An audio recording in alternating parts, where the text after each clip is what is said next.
Good evening, everyone, and welcome to the September 20th meeting of the San Luis Coastal Unified School District Board of Trustees. At this time, we'd like to ask those in attendance to please keep your videos off and your audio muted unless you're presenting information or speaking in public comment. And of course, I'm referring to those who might be participating via Zoom. We're offering translation services for our Spanish-speaking attendees. To access translation, please click on the globe at the bottom of your screen and then the language. At this time, we'd like to ask if anyone who might need translation would please click on the participants icon at the bottom of your screen and raise your hand.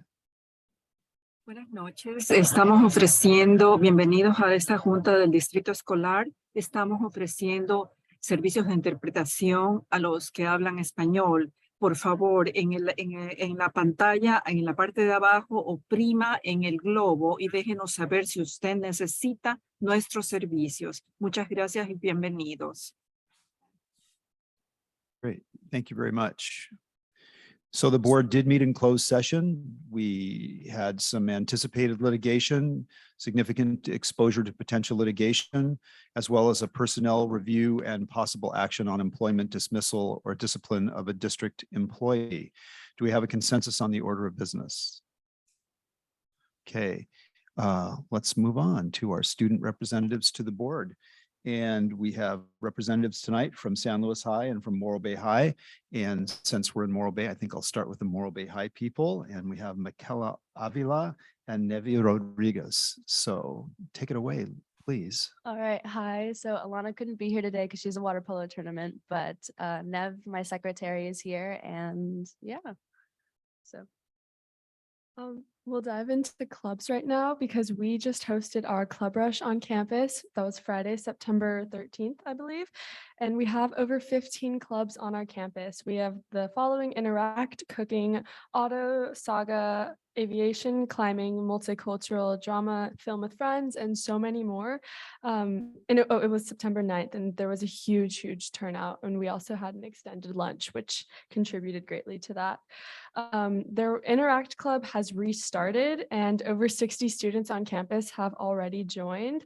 And then there is a beach cleanup happening on October 2nd that will be hosted by the Interact Club as well. We now have a Morro Bay High Cooking Club on campus, and using our new Measure D culinary facility, we learn to cook, create recipes, learn cooking techniques, and explore healthy food options. And we recently had a football game against Fresno on September 9th as well. And it was insane. Coming game are October 8th versus Slow High, which our theme is Welcome to the Splash Zone. October 21st versus Templeton, which is our homecoming game. And the 28th versus Cabrillo, which is our senior night and our color throw. ASB is holding a Mental Health Matters Week, and the Philanthropy Committee, which I head, is in charge of it. The ASB Philanthropy Committee has been working with counselors to spread suicide prevention awareness and support mental health awareness. We decided to rebrand it as that so that we could target just anyone and get it at the root. We also recently had our FFA and ASB Beach Bash, where we just came together and hung out with the FFA and ASB and some of the other students at our school. And it was great for team building and just all around fun. Morro Bay High School is hosting the Cross Country Invitational, and the 42nd annual Morro Bay High School Invitational was a big success with 40 high schools competing. And some more information, Morro Bay High School classes of 1964 through 1968 toured Morro Bay High School, over 30 graduates. And thank you to the League of Women Voters. Over 150 Morro Bay students are set up to vote as soon as they turn 18. And thank you. And I just think we should acknowledge Mrs. Abuan Tinurza, who I think is the sponsor of the cooking club, is she not? Yeah, she is.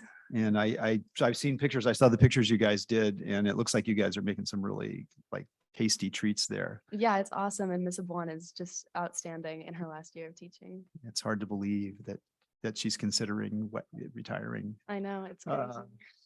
Well, thank you very much. Atticus. Hey everyone, it's good to see you all again. In the last 2 weeks since I've seen you all, SLO High has been super busy, a lot of action, a lot of cool events that we've been doing. So I'll just get right into it. We also had a club rush. Our very talented commissioner of clubs, Cy Isaacs, threw on a club rush and made sure all the clubs were admitted in a timely manner.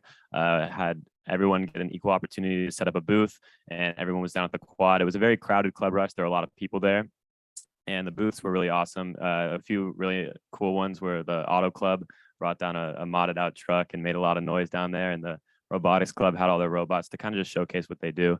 So I'm sure a lot of new friends were met and a lot of new connections made. And overall, it was just a great event. We've also had our dodgeball tournament, our intramural dodgeball tournament going on really strong. It's the quarterfinals. My team just won today, so that was awesome. And yeah, the commissioners of lunchtime activities this year, Hari and Shiv, have done a great job just promoting that sense of community that we're looking for on campus and making sure that the dodgeball tournament is easy to follow and easy to access. We've had a lot of people in the gym every day that we do dodgeball. So every time there's, you know, a lot of people on campus in one place, even if it's something as like frivolous as a lunchtime activity, it just kind of makes the sense of community really strong. So we're really glad that the dodgeball tournament's been going on like that. We've also had our freshman class officer elections concluded. We have 3 freshman class officers, Gabe Jantos, Zoe Fuji, and Kalia Ashby. So congratulations to them. It's really cool to see, you know, the future of ASB show their interest in our school. And who knows, maybe one day in like 3 years, you guys will see one of them up here talking to you all. So really excited for them. And also we had 2 home football games go on in the last 2 weeks. We had our game against North Bakersfield at home. It was a beach theme. So everyone had their Hawaiian shirts and, you know, their leis and sun hats, sunglasses, you know, a lot of beach gear. And the student section was as loud as always, really into it, a lot of spirit being shown that Friday. And then last week we hosted Cabrillo for a jungle themed game.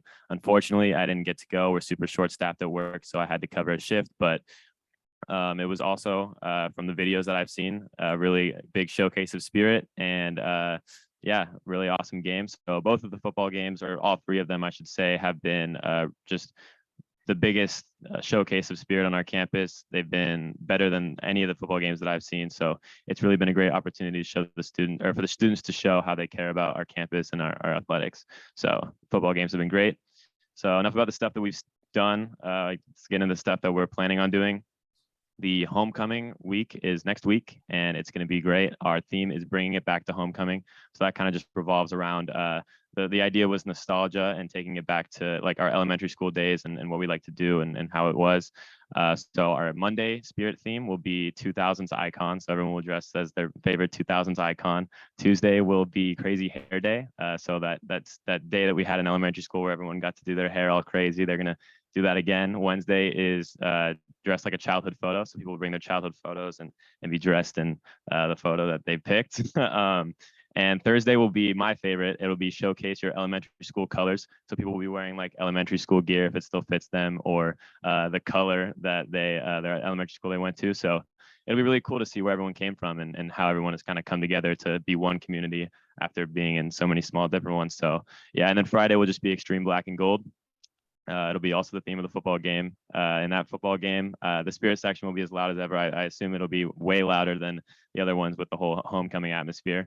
And the dance will be that Saturday after the Friday the next day, and it'll be in the gym. So we're super excited to have that back and super just ready for homecoming. Oh, also our homecoming court nominees will be showcased at the halftime game of the halftime show of the football game, and one nominee from each grade will be selected to be in the homecoming court. So we're super excited for that.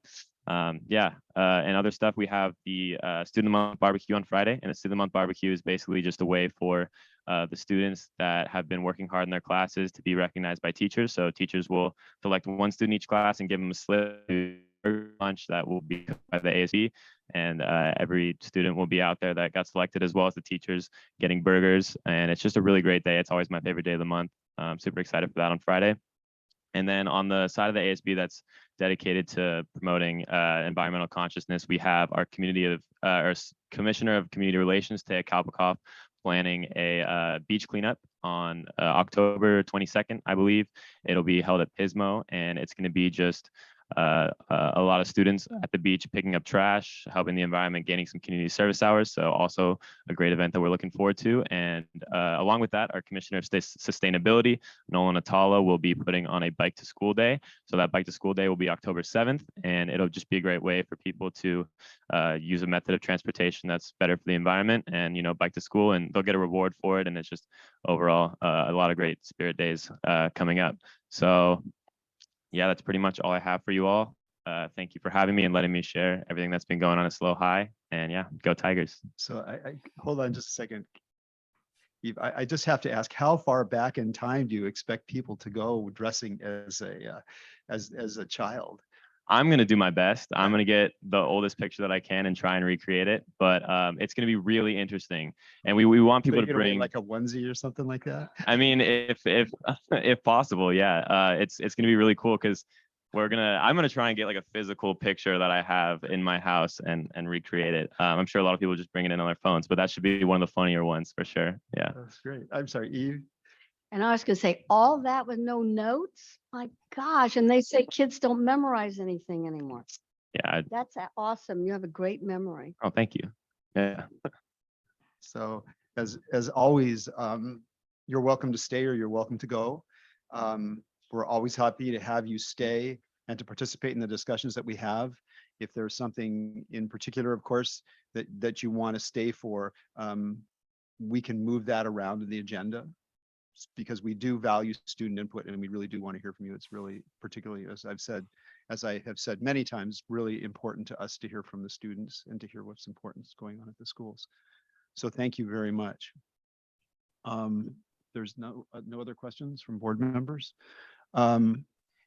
Let's move on to 6.02, and I'm really excited about this. This is the Del Mar program highlights. And I see we have Mr. Mayfield and Mr. Wood. Yes, good evening. Our host elementary school, Del Mar, has second-year principal Michael Wood to present Del Mar highlights tonight. Mr. Wood.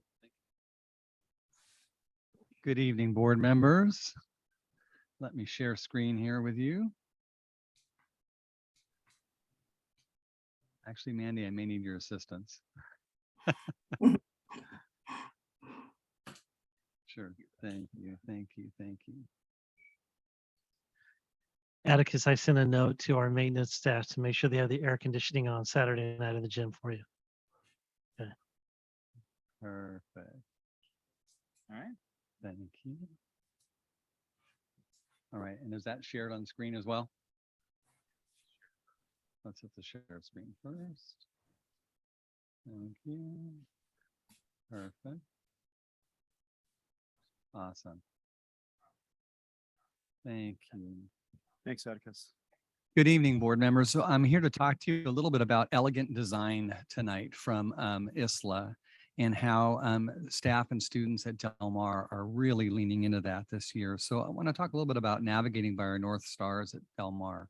We started the year off with our staff development days really talking about two North Stars at Del Mar.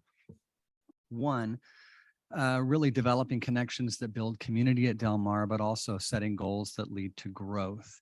And so really how all of that fits together with initiatives that have come out of ISLA the last few years is that it allows us to sort of marry these efforts together. Really the efforts around teacher and student clarity, our push this year for a particular strategy around co-construction that really allows us to get at teacher clarity, and something at Del Mar that really has been longstanding, which is a practice in thinking maps, which is really about making thinking visible for students. And so what you see here is our two North Stars at the very top, highlighted in blue, connections that build community and goals that lead to growth. And right beneath that, the high leverage practices that we're wanting to lean into this year. One, we want to develop collective teacher and student efficacy. Two, we want to develop assessment capable learners.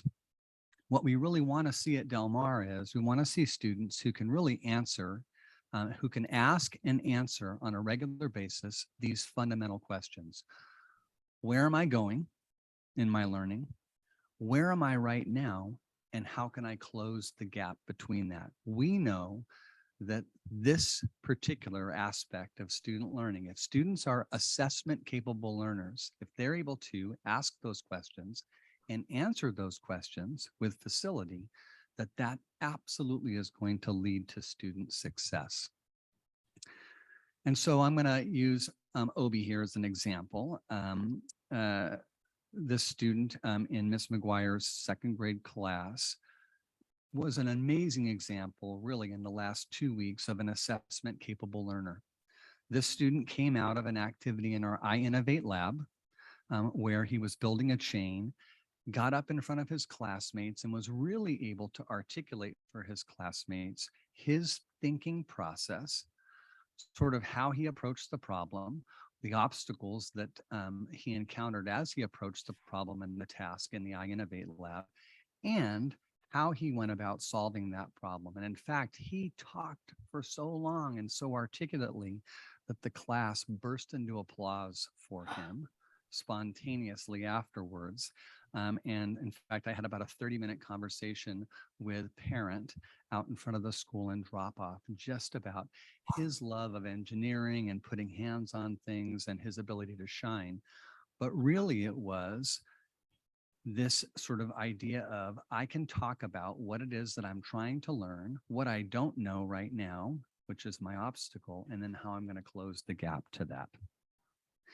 And so how teachers are leaning into that this year with the help of ISLA is really through a practice called co-construction.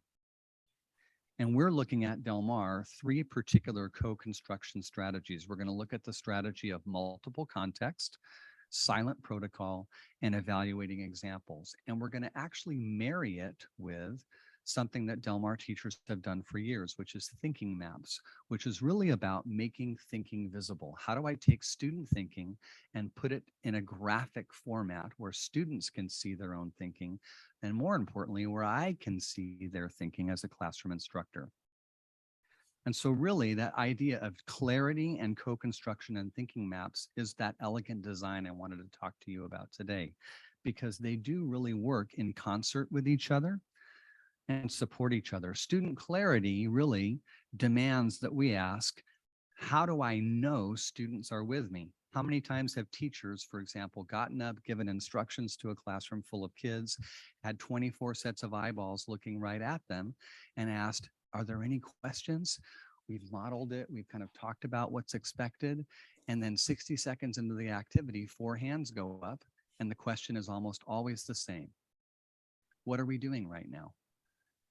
And so for whatever reason, even though we had 24 sets of eyeballs looking directly at us, they weren't necessarily with us. And so clarity really is about making sure we know students are with us. And co-construction assists clarity because we know clarity is gained through conversation, not presentation.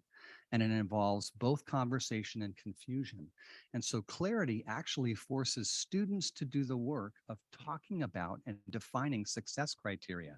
And what's interesting about that is it's really messy. And as teachers at Del Mar have done it, what's come to the surface is exactly this: student confusions about what success criteria look like for a particular piece of learning. And that allows the teacher to then come alongside the student and clarify those confusions so that students are crystal clear about what's expected of them and how they close that gap between what they want to know and what they currently know. How do I close that gap? And thinking maps, we know this facilitates this because it makes it visual. And once we make the map, kids can speak off the map. And so teachers actually led the way this year. We actually did co-construction activities around classroom community. We did them around FastBridge tools, and we actually used our thinking maps as well as part of that. Teachers then talked about thinking maps and reviewed thinking maps with kids, and then students followed the lead. This right here is examples of student work. All the Post-its that you see, that's student-generated thinking that then became, for their first narrative writing units, for example, became rubrics that were student generated, where success criteria was absolutely driven by students, and confusions were cleared up by teachers. And so this year, I would love to invite a board member. If you're interested, please send me an email and I will find a time where a teacher is doing a co-construction activity to get at student clarity using thinking maps. I would love for you to come out and see the messiness of this work. Thank you very much, board. Well, thank you. Are there any board members who have questions for Mr. Wood? Yeah, Evelyn, go ahead, please. Mr. Wood, what I really appreciate about the thinking maps is in the course of that confusion that students may present, and then the clarity that follows, oftentimes students will go to a higher level that they may not have been able to do in that presentation format. And it also really solidifies their ability to do that, thinking and presentation. It's, that metacognition that really we want kids to really be, have facility with. Mrs. Storm is sitting out there, but we at Monarch Grove, that was kind of the thinking maps. And so as you're talking about that, and I'm looking at all the maps, it's like, it's what I think is great is it leads students to, no matter wherever they are at, it meets their level and then it elevates their thinking in tremendous ways. I mean, it's something that we can see at, all of our schools, but thank you. And yes, indeed, I would encourage anybody to go out and see. It's pretty exciting work. It is really exciting work. Great. Other questions or comments for Mr. Wood? Well, as you know, I have some pretty strong feelings about the quality of Del Mar, having had my wife teach here for about 10 years. And I think the school, I just think it's a phenomenal school. And I think it's got a phenomenal staff and a phenomenal bunch of students and a great community that supports it. Absolutely. And it's really nice to hear as Mrs. Frame talks about the thinking maps, because I've seen that at Monarch Grove and how successful that is at Monarch Grove. And then all the work the district is doing about student clarity. Mm-hmm. And it's funny because one would think that confusion is the opposite of clarity, and it's not. And that's a really great lesson. So Yeah. Thank you. Anybody else from the board? Great. Well, thank you very much. And we're really happy to be here. I'm sorry. Oh, Catherine, I'm sorry. That's okay, Thank you. Chris. I'm glad We're really someone far away let from me each other. do a better job with that. That's okay. I just wanted to ask a question about creative writing opportunities and how we're making those available to our students, as well as reading materials that are already have been written. So I just wanted to ask that question. Well, I know that for fourth grade, the very first narrative writing unit, Catherine, is actually a fictional unit, right? So they've had several years to sort of write autobiographical and to write from schema that they already know. But in fourth grade, they really they start the year off. It's a challenge for students to start the year off and actually be having to create a work of fiction and take those sort of narrative writing skills they've learned in prior grades and then say, I'm going to now apply that very same set of skills, but I'm actually creating the story and making it up as from scratch, not really from prior schema, which is really kind of cool and exciting. But it's definitely a lift for our fourth grade students. Great. And do they share among each other? Did the students share their work? Absolutely. Or is it later? Okay, great. Absolutely. That sounds like fun. Yep. All right. Thank you so much. Thank you. Thank you. 7.01 is correspondence. At the time of the creation of the agenda, there was no official correspondence to the board. So we'll move to 7.02, which is public comment. I do want to read a statement before we begin public comment. At this point in the agenda, the board welcomes comments on matters of district interest. The board will listen but cannot engage in discussion or take action on items not listed on the agenda. Generally, this section of the agenda is for individuals or representative of a group to address the board on issues not listed on the agenda. Speakers who wish to discuss items on the agenda are asked to wait until that item comes before the board. However, comments may be given on agenda items at this time if it's not possible for a speaker to stay until the agenda item is heard by the board. If you submit written comments on a topic, you will not be allowed to also speak on that topic. Comments or correspondence submitted anonymously will not be accepted. If you'd like to speak in person here at the meeting, please complete a yellow public comment request form and submit it to Mrs. Dawson. In-person public comments will be heard first. And Mrs. Dawson is right there. She has her hand up. If you wish to speak via Zoom, click on the participants icon at the bottom of your screen and select raise your hand. When your name's called, you may restart your video if you wish and unmute your audio. If you need assistance with your video, please let us know and we'll attempt to fix it. If you have a problem with your audio, please click on the thumbs down icon and we will attempt to assist you. Written public comments submitted prior to the board meeting would be read by Mrs. Sheffer. We did not receive any of those this evening. All public comments will be limited to 3 minutes, a limit of approximately 450 words in written comment. You may not cede any remaining time to another person. Any portion of your comments extending past the 450 word limit may not be read aloud due to time restrictions. All written comments that are not read into the record will be made part of the public meeting minutes, provided that such comments are received prior to the end of the meeting. Please be aware that written public comments, including your name, may become public information. There will be no ceding of time. And I see that we have one person that wishes to Yes. speak. Linda Merrill, if you would.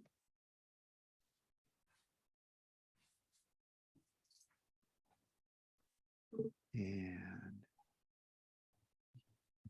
hi, yes. Good and evening. Your 3 minutes begins now. My name is Linda Merrill. I want to thank all of you for all of the hard work that you've done. I've been watching your meetings for 20 years. They just call me a wonk or something because I just happen to really enjoy government meetings, and especially hearing what you all have been doing to help our children. I've been a California resident for born in California native. I'm a resident of Morro Bay for 30 years.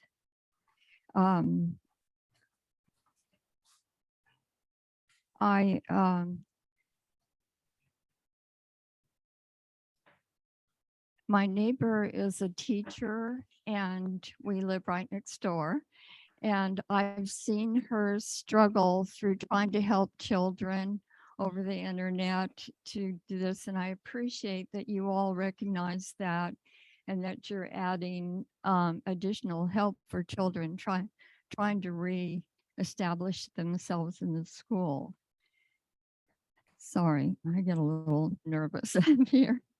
I just wanted to mention that my aunt in the 50s, you all may not remember that, but was on the school board, and she was in the Central Coast, and I think was pretty unusual for women to be on the school board at that time. And so I'm really proud that her name is Dorothy Baxley, and she was from Porterville, and she was on the school board. So I just wanted to mention I appreciate all the work that you do for the children. And I'm sorry to say, I'm not sure that everybody understands what you all do for us. So thank you and have a good meeting. Thank you very much. Is there anyone else from the public that would like to address the board? Okay, Mrs. Dawson, is there anyone on Zoom who would like to address the board? Okay, thank you very much. Let's go to 8.01, which is our business and budget update. Mr. Pinkerton. Yeah, so just a couple updates for the board. We had, safety, of course, is a board priority this year, something that we've been focused on. Happy to report that Resolute and Associates has been going around to all of our schools. And it's really, I think, been a positive connection, I think, at our sites. So they meet beforehand with the principals and then with the staff afterwards, and then follow up with a lockdown intruder drill on campus. So those have been really positive. We also met on Monday with the counseling staff and our school psychs. So not only are we looking at kind of the emergency planning aspect, but we're also looking at the emotional health and well-being of our kids and that side of it. So it was really nice to get the feedback from the staff on Monday, and I look forward with sharing that with the board in coming meetings. Thank you. 8.02. Oh, is there anybody from the board that has questions for Mr. Pinkerton? Okay. 8.02, Edge Services Update, Mrs. Frost. Yes, also just two very short updates. Our academic intervention teachers did deep dives last year. You might remember these are teachers on assignment at our elementary schools, and they'll be working with those students who are identified as the greatest need. So they were looking at data, and this week we started our reading groups across elementary schools. So we're really excited about that. Tomorrow at the vast majority of our elementary meetings, they are going to be looking at all of their universal screening data. So school data, grade data, classroom data, and down to the individual students. So that the teachers themselves will be doing a deep dive, which we think is wonderful as they plan for instruction throughout the year. And then the second thing, just a reminder about our youth sports program. You guys have been hearing about this since last spring. We're so excited about this program, new to all of our elementaries and led by our secondary director, Leslie O'Connor. We have 250 kids participating in this first series of sports, and it's volleyball and flag football. And this Friday afternoon, CL Smith is hosting the first of our competitive games. So Sinsheimer and Bishop's Peak will be traveling to CL Smith, and we would love for you to come out and watch the kids compete in kind of friendly competitions. Okay, questions for board members for Mrs. Frost? Well, that's really exciting. And you said Friday afternoon at what time at CL Smith? Do you know? It'll be 3:30. 3:30 at CL Smith. Okay, Yes. great. Thank you. 8.03 Measure D update. Back to you, Mr. Pinkerton. Yeah, so on Saturday, we had some tours of the Measure D projects at SLO High and Morro High. Not a large turnout, but I think the people that showed up really appreciated the opportunity to move around. Mrs. Merrill was one of those individuals at Morro High on Saturday. So the kids were great, took people around. I think in particular, what stood out to most people was really the CTE classes. So the welding, the manufacturing, the engineering, the wood shops, those types of things that I think maybe some people are under the impression that those were lost in districts now, right? And that, but actually it's reinvigorated. There's a big focus on CTE and career technical education. So it's just really nice to take people around. And so we actually have a videographer that is going to be doing kind of a Measure D video of both SLO High and Morro High, so that we can also put that on the web, so that people can, at their leisure, look at it as well. And then of course, next year, this time, we should be completed with Measure D. So at both high schools. So I look forward to setting up more tours and giving people the opportunity to check out all the things that we were able to accomplish. So thank you. Thank you. Questions for Mr. Pinkerton? Okay, thank you, Mr. Pinkerton. On to 9.01, Resolution 03-2223, assignments outside credential authorization for the 22-23 school year. Mr. Block. Yes, thank you. As authorized by Education Code 44258.7B, the district may assign a teacher who holds a credential in a subject other than physical education to coach a competitive sport for which the students receive physical education credit for one period a day, provided that the teacher has completed a minimum of 20 clock hours in first aid instruction appropriate to that specific sport. Attached is a list of 5 teachers for your approval tonight. Additionally, as authorized by Education Code 44258.2, the district may assign a teacher who holds a single subject credential to teach classes in grades 5 through 8 in a middle school setting. The teacher must have a minimum of 12 semester units or 6 upper division or graduate semester units of coursework in that subject area to be taught from an accredited institution. So attached is the resolution, and my recommendation is to approve that for the 22 school year. Great. Any board questions for Mr. Block before I go to the public? Mrs. Dawson, is there anyone from the public that would like to address us? Okay, seeing no one, I'll bring it back to the board for a resolution, for a motion. Someone like to make that motion? I will move resolution 03-2223. We have a motion by Mrs. Roger and a second by Mrs. Frame. Any further board discussion on this item? Okay, Mrs. Roger. Mrs. Frame. Yes. Ms. Dobler-Drew.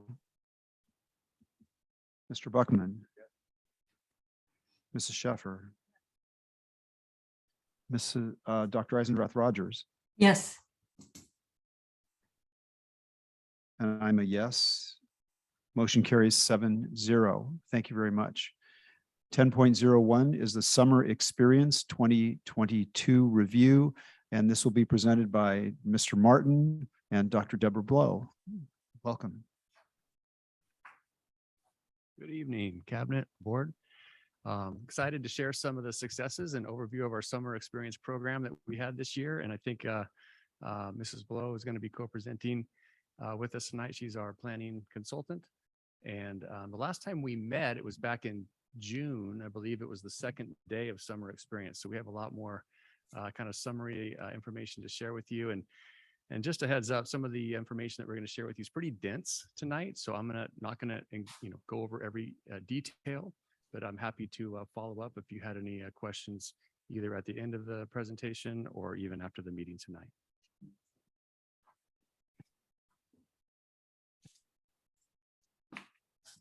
All right, Andy, I might need a bit of help to try to get there. It is.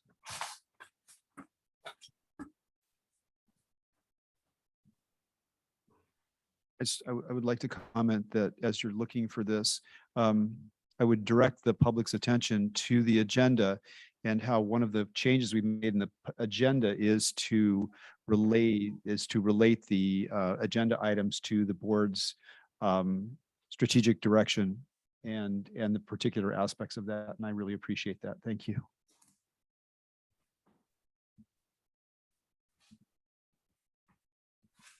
Thank you. That was like 20 clicks. I wouldn't have got that. Thank you. All right. So just a quick overview of the presentation tonight. We'll give you a snapshot of kind of the program itself and just some of the key statistics.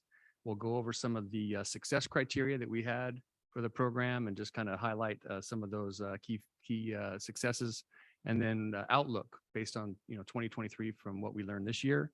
And then if we have time, we'll go into a bit of a we'll have a little video for us to watch. Okay.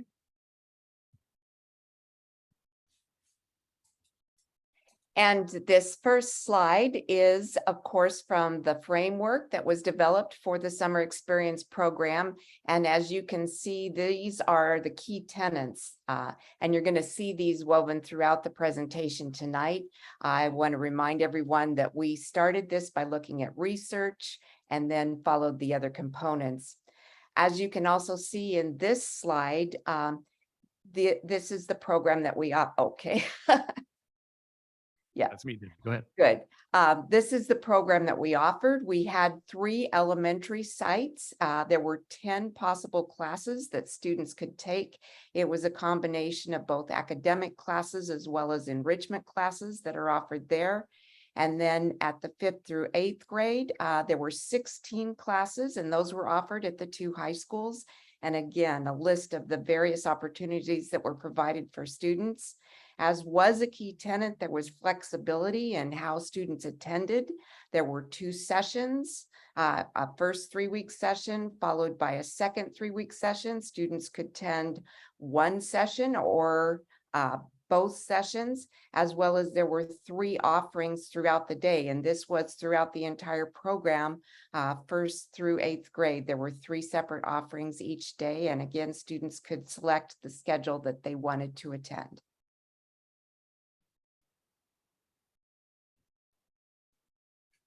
And as far as our high school program, our 9th through 12th grade, the classes were hosted at both of our comprehensive high schools, but it was a 4-day-a-week program. We also had 2 3-week sessions. Okay. And there were 15 unique academic course choices for students, and students who needed to make up credits. Those are the grade and credit recovery students. They were able to take some classes, as well as the students who were taking classes for the first time, what we call original credit students who are taking it virtually, or for those students who are taking classes with original credit. So if you're taking it for the first time, those classes were offered online, all right, with the support of a teacher. Those students who are taking the class for credit recovery or making up the credit or grade recovery, making up that D grade, those classes were offered in person at each of our high schools.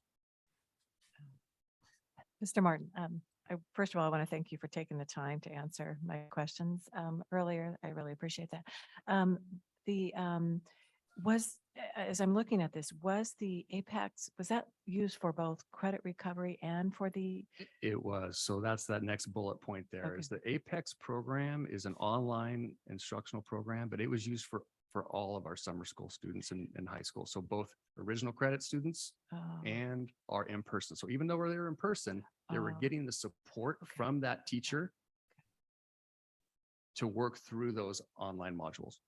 Thank you. Okay. So with those 2-week terms, we had each term was about 12 days, 4 days a week, 3 weeks. And that equated to one semester. So when you think about that, that's pretty time intensive, those 60 hours of instruction to go through that one course. And students were generally limited to one class, per session, just because of the nature of the instruction.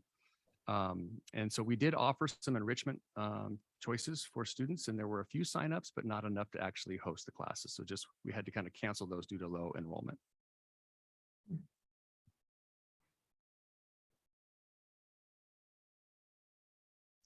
Debbie? And this slide talks a little bit about the student participation. As you can see by grade level, we did have the majority of our students were 1st through 4th grade, but it was pretty evenly distributed across the 3 grade spans.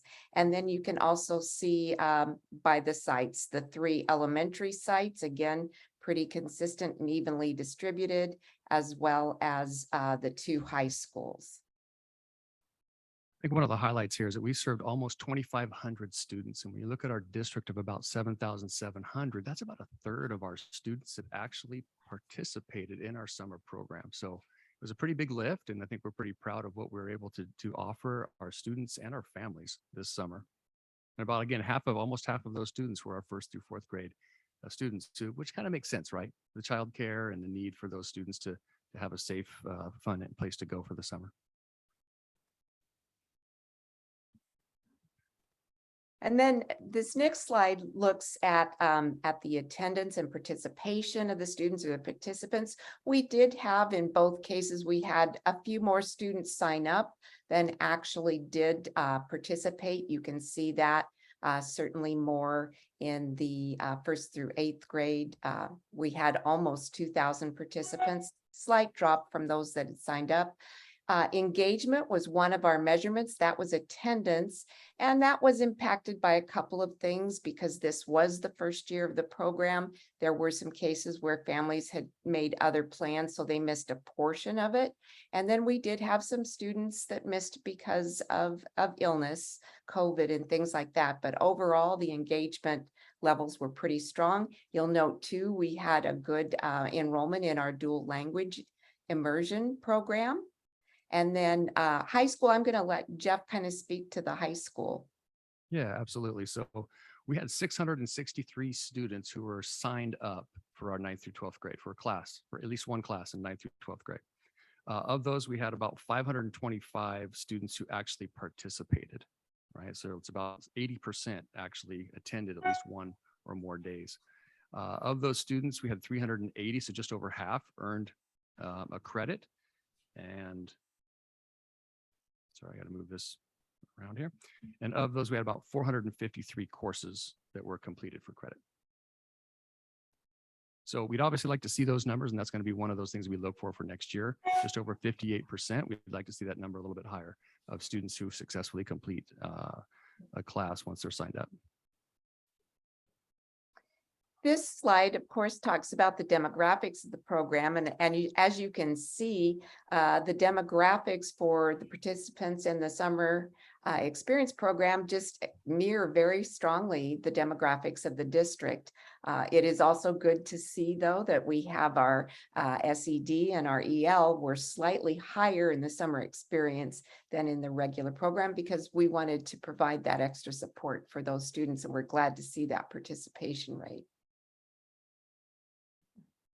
A little bit about staffing. We hired 224 staff members. That's a certificated and classified to work summer experience. And that included contracting with some outside agencies like Children's Creative Project, who provided some of instructors for some of our more like fine arts classes, for example, some specialists. And we also hired 26 high school student aides. So some of our own high school students to get in and work with our students at those programs. And that was a successful venture too. So about half of the people that we hired were from our own district and about half were new hires. So outside of our own district, we were hiring from districts far away, even out of state. A couple of people were hired, but primarily up and down the coast. So, and you can see the breakdown by grade level there on the bottom.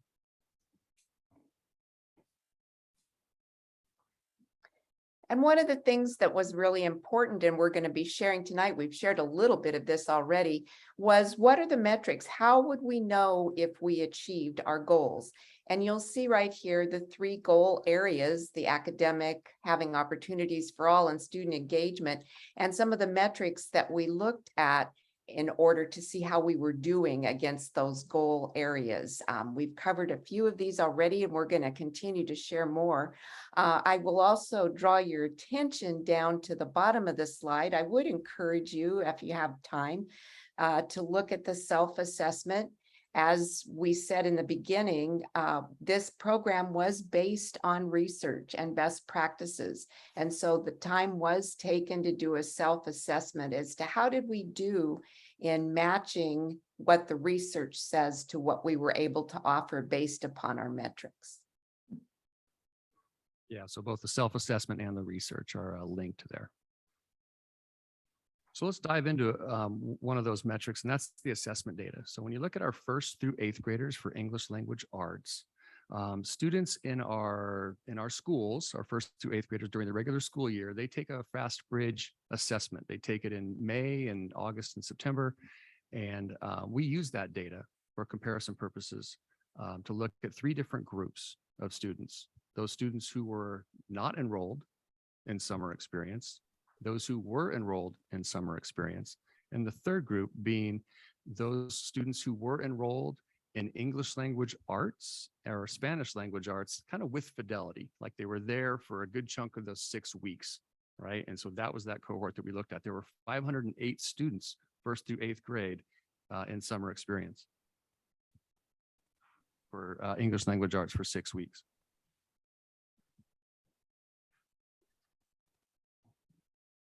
And so when you look at the 3 groups by comparison, there's 4% growth in Lexile level. So an average growth, right, for those students that took the test in May and in August, for those who were not enrolled in summer experience, on average, their Lexile score jumped by 4%. So we didn't see a summer slide with that group, right? Those who were enrolled in summer experience, not necessarily, they could have been enrolled in anything, enrichment classes, English language arts, math, whatever. They jumped by 8%. And for those students who were enrolled in that extended English language arts course for 6 weeks, we saw a 10% growth, average growth in their Lexile score. Mr. And for math, sorry, go ahead, Evelyn, do you have questions? I'm sorry, Mr. Martin. That was a great, when I was looking at that slide, the fact that we don't have summer slide or didn't have summer slide is really phenomenal.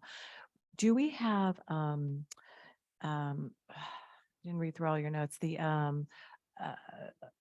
subgroup data? Yeah, the targeted subgroup data for, the disaggregate the subgroup data. That would be interesting to just kind of disaggregate the subgroups and see how did our socioeconomically disadvantaged students score relative to other groups. Okay. Just a quick, not to get into a lot of detail, but we didn't actually have families register through Aries. Aries is not, as a scheduling system, is not really designed to have kids sign up for a camp like, it's not camp, it's school, but No, it no. really provided parents choice, right? So Okay. Aries is not aligned for that. So bottom line, what that means is that we didn't really have access to a lot of those reports and the data that we collected. We had to, it was really a lot of it was done by hand. And so it wasn't really as accessible. That's one of the things we're looking at for next year to try to get the process done in Aries so that we have more access to those reports and that information. Okay. Do you think it would be helpful to have that? I mean, I do. Yeah, I do. okay. We Okay. had- I really appreciate Throughout, it. we just had to kind of weigh what we crunched and what we didn't, you know. No, this is really phenomenal program. So thank you.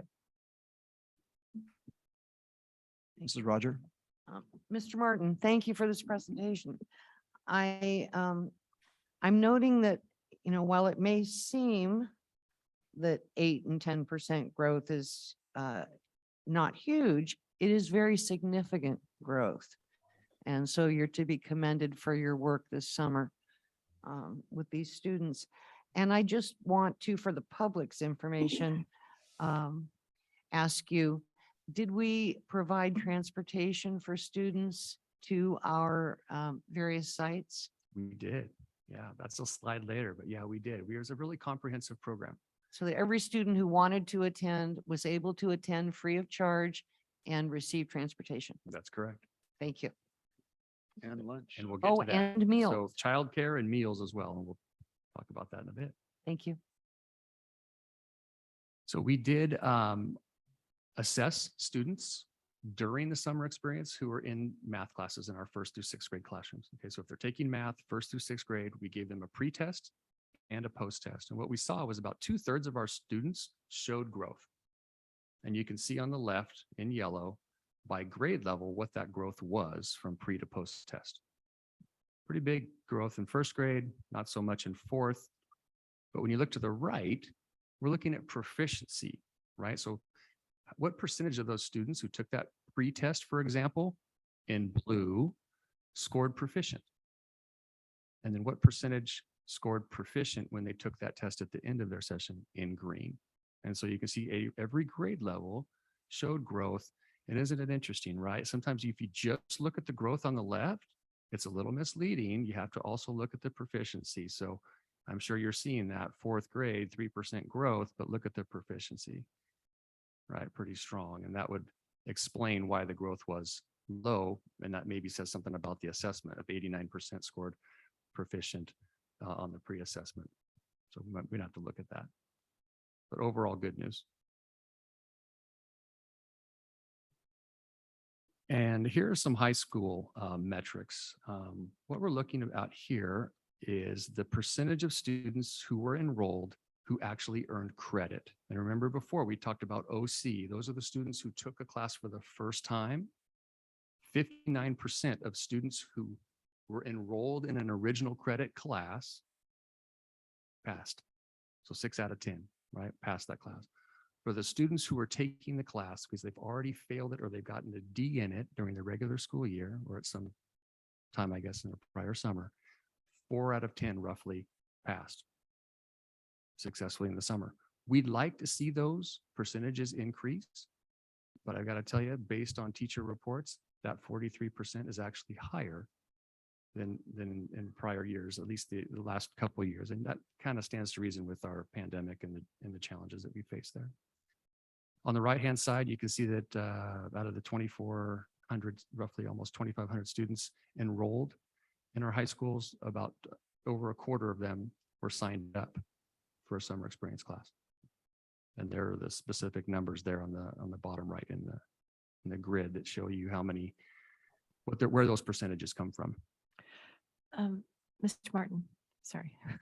When you're looking at this 26%, I know that, I don't know if, how you're viewing that. And do we have information, across the country? I mean, is this kind of standard? I mean, I'm thinking, secondary is a different animal. So is this kind of what, or is that it's not really done in, secondary at other schools? So yeah, that's a good question. And it's one I don't have an answer for in terms of looking at like what the national trends are for summer sessions. But I'm more concerned about, or interested, I should say, in looking at our own processes. How can we get more of those 663 students who are signed up to actually participate and pass? If there are those students who need it, let's make sure that they're getting what they need to actually be successful and pass the class and earn the credit. Yeah, but that's a good question. It would be interesting to know how we compare. So again, this kind of is a different look at some similar data for 9th through 12th grade. Out of those 663 students who registered for classes, over half earned credit, 386 earned the credit. And the other 42%, they withdrew at some point, right? Or never showed up. Like it says below, about half of that 42%, 21% just never showed up. So their counselor, they talked with their counselor, they were signed up for the class, they were aware, but never showed up. Okay, 21% roughly started, but weren't able to successfully complete the class with the passing grade. Mr. Martin, of the high school students who ended up not showing up, was any follow-up done to determine, did they get jobs? Did something else interfere? I think just anecdotally that was done. It wasn't done in any systematic fashion. And that's something that I think we can look at. I know I've had some conversations with Mr. O'Connor too about, let's see if we can put our heads together and work with the secondary administration. We have a meeting here coming up soon to talk about ways that we can really enhance our secondary, our high school program. So we're going to be taking a look at that coming up. Great, thank you. So of those students who earned the credit, about 81% were those students in original credit classes, and about 20% were in the credit recovery.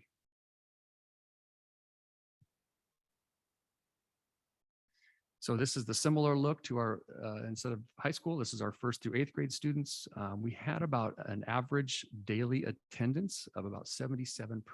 So to put that in perspective, during the regular school year, our average daily attendance, or ADA as it's known, is around 94, 95. So obviously that's a bigger drop off. So we'll be looking at that. And I think one of those things we have to look at, it was a free program, right? So it was a matter of kind of convenience sometimes, like when their child attended and when they didn't. And we're going to look at it a little bit differently this year to make sure that we're staffing based on ADA and not necessarily enrollment. Okay. We had about 72% of the students attended a full day, right? So remember, they were given a choice. They could attend 1, 2, or 3 periods a day, and about 3/4 of them attended a full day. And just over half attended both 3-week terms, with about 4% not showing. Now we want to go on to some more of the metrics that we looked at, and we did a lot of time developing surveys. We felt this was going to be a good way to get some data around perceptions and what people liked about the program. We did spend quite a bit of time in the development of the survey. On the bottom, you've got a little picture on the bottom left where you can see we did give this survey to all grade levels. So for our 1st through 4th grade group, we used the little icons to help them in determining how they rated things. And they did take theirs mostly paper pencil. We did offer for some of the other students, we offered it electronically, but that group was mostly paper pencil. One of the other things that was important to us, you can see we had 3 different areas that we surveyed. We had students, we had parents, and then we had staff. And we made sure that we asked the same question in most cases across those 3 groups. So we could look and combine the answers as to parents, students, and staff to see if there was consistency in the answers. And as you can also see, we had a pretty good representation. There's a lot on this slide, but these are some of the results from the surveys. And I think I want to draw your attention to that 95% in the middle. 95% of staff surveyed felt that the program mostly or well met the goal of providing students engaging, relevant learning experiences. I think that's a great measurement of the success of the program. I'll also draw your attention to the fact that as you look at the groups most liked or liked all of their classes, which goes to that engagement group. And then we also had the classes that their child took were fun and interesting. There is a little drop with the high school, but again, as Mr. Martin mentioned, some of those classes were virtual. The ones that were in person were for the credit recovery or grade recovery. So that might have impacted that a little bit. As we're looking to the future, you know, I know there was a desire for maybe a few more offerings and some training. And I just encourage you to look at the quotes. But overall, the measurement of engagement with the survey was very, very positive. People really liked the program.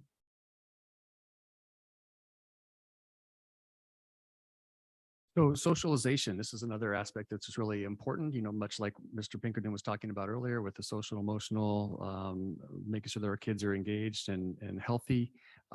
We asked a question, I or my child met new people and made friends. And we can see that by and large, our different groups reported positively on that, except for our 9th through 12th graders. Many of them were learning virtually from home and it wasn't an interactive experience.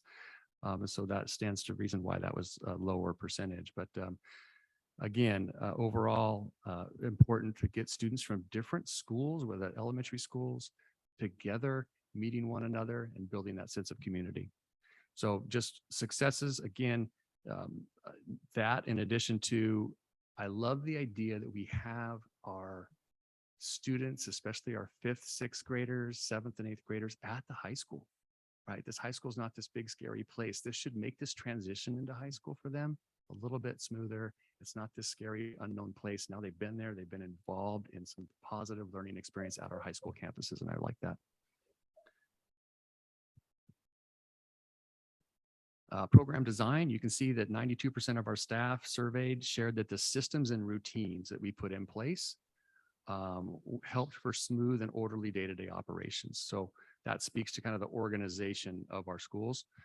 The question that was asked by students and asked to students and parents was, do you think your child will attend summer experience again next year? And you can see some of the percentages there.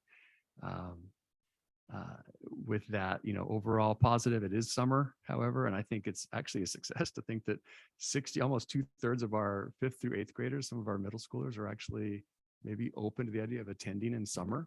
It's a big ask, you know, so, and the comments there in blue in the text box are from the families. So I encourage you to read those. Future considerations, I think staggered start times so parents can get children to multiple sites. And some express some openness to a fee-based or sliding scale fee for the program. We may consider that in out years, not likely for 2023, but that may be something for sustainability that we consider going forward. And then kids want chocolate milk. So I know if they're talking about chocolate milk on the menu and how important that is, we're probably doing something good. There's not bigger issues there.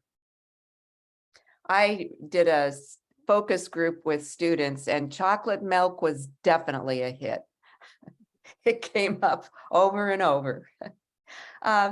This slide just talks about the highlights of the elementary and middle school program. And as we've kind of said before, you know, we were able to offer some really different things for students that they're not able to participate in the regular school year.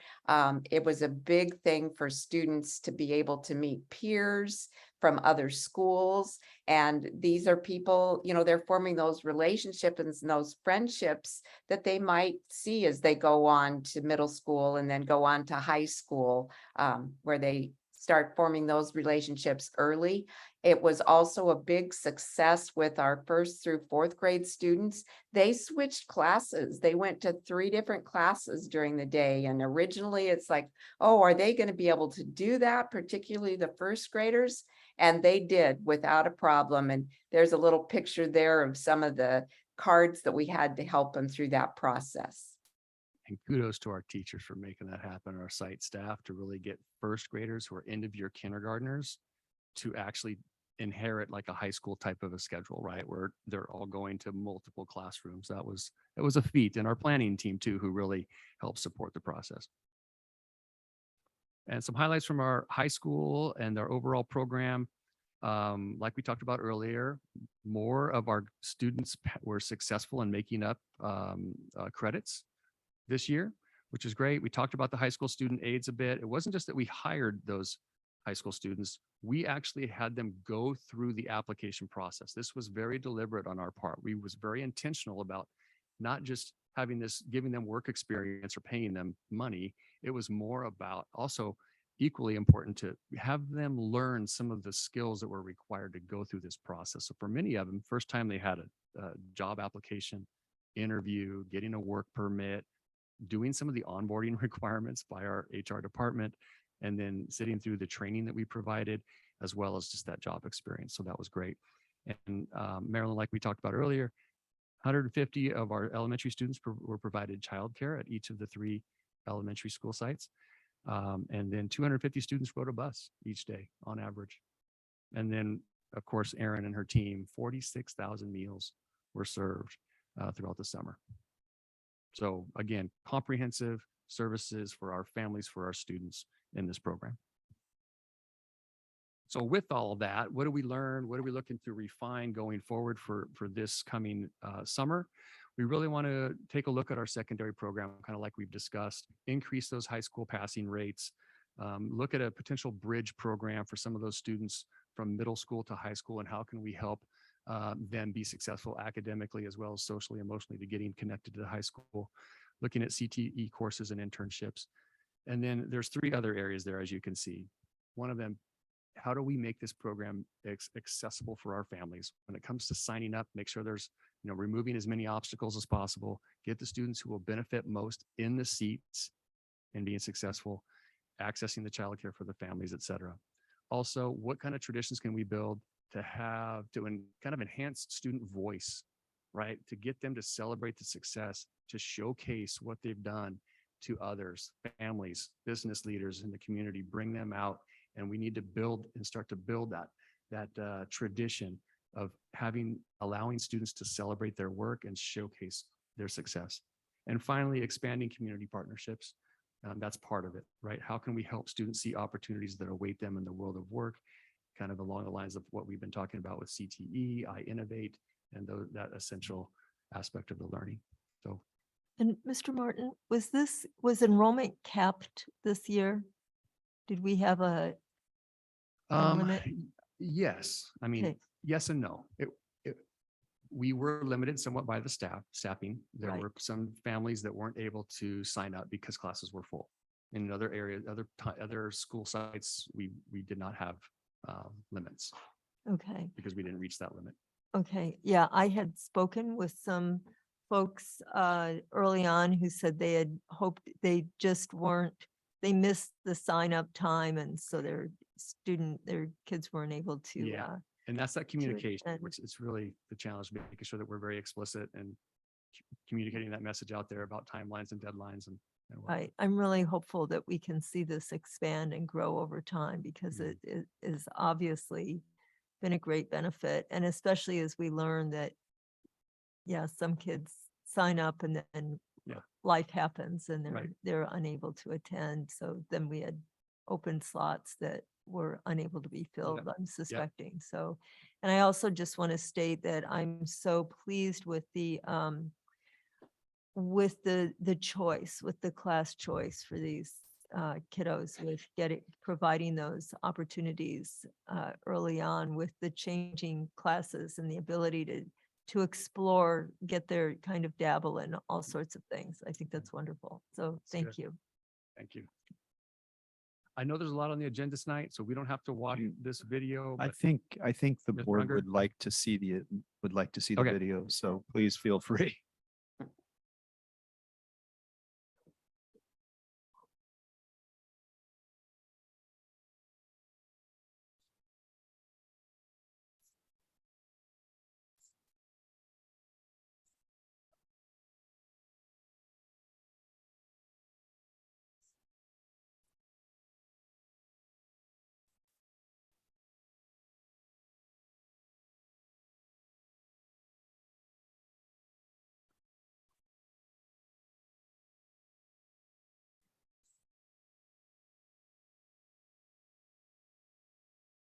It's a video game coding class.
That's a great picture, isn't it?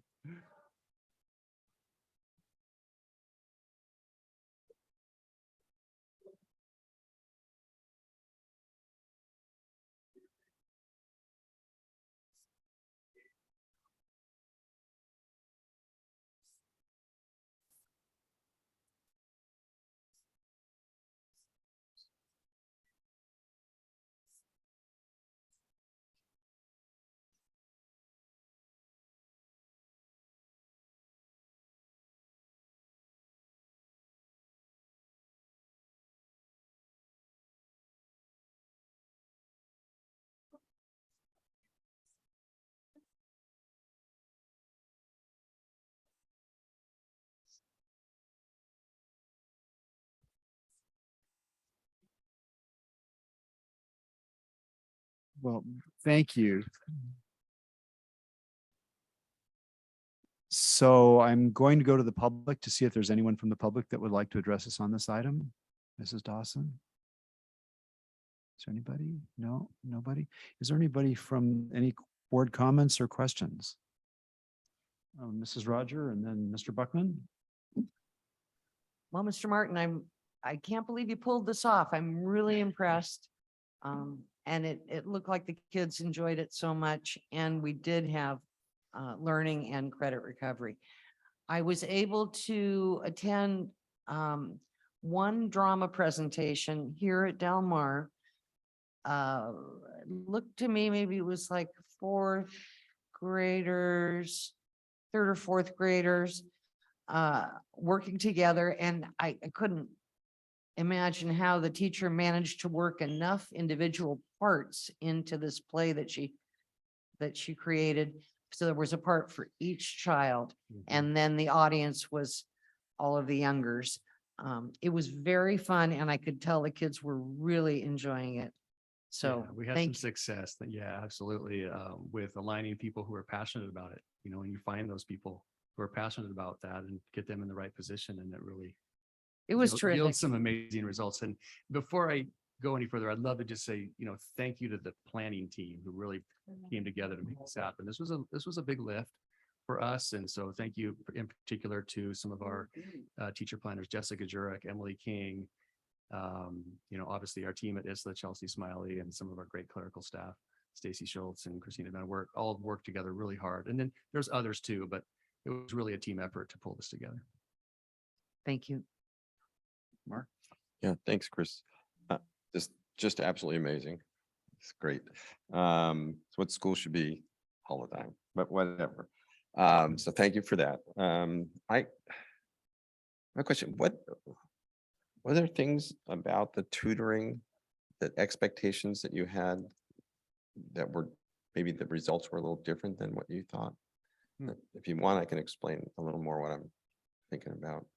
When you say tutoring, are you referring to like the specific English language arts and math classes, or the high school students maybe working with The high school students working with the younger students? Yeah, so really the original idea was to actually start with some of our avid students that we had, and they were going to get some training in the Leader in Me, familiar with Leader in Me and the curriculum around Leader in Me, and they were trained some of them trained to do that, to actually have them go in and work with students in the leadership classes that we offered for students.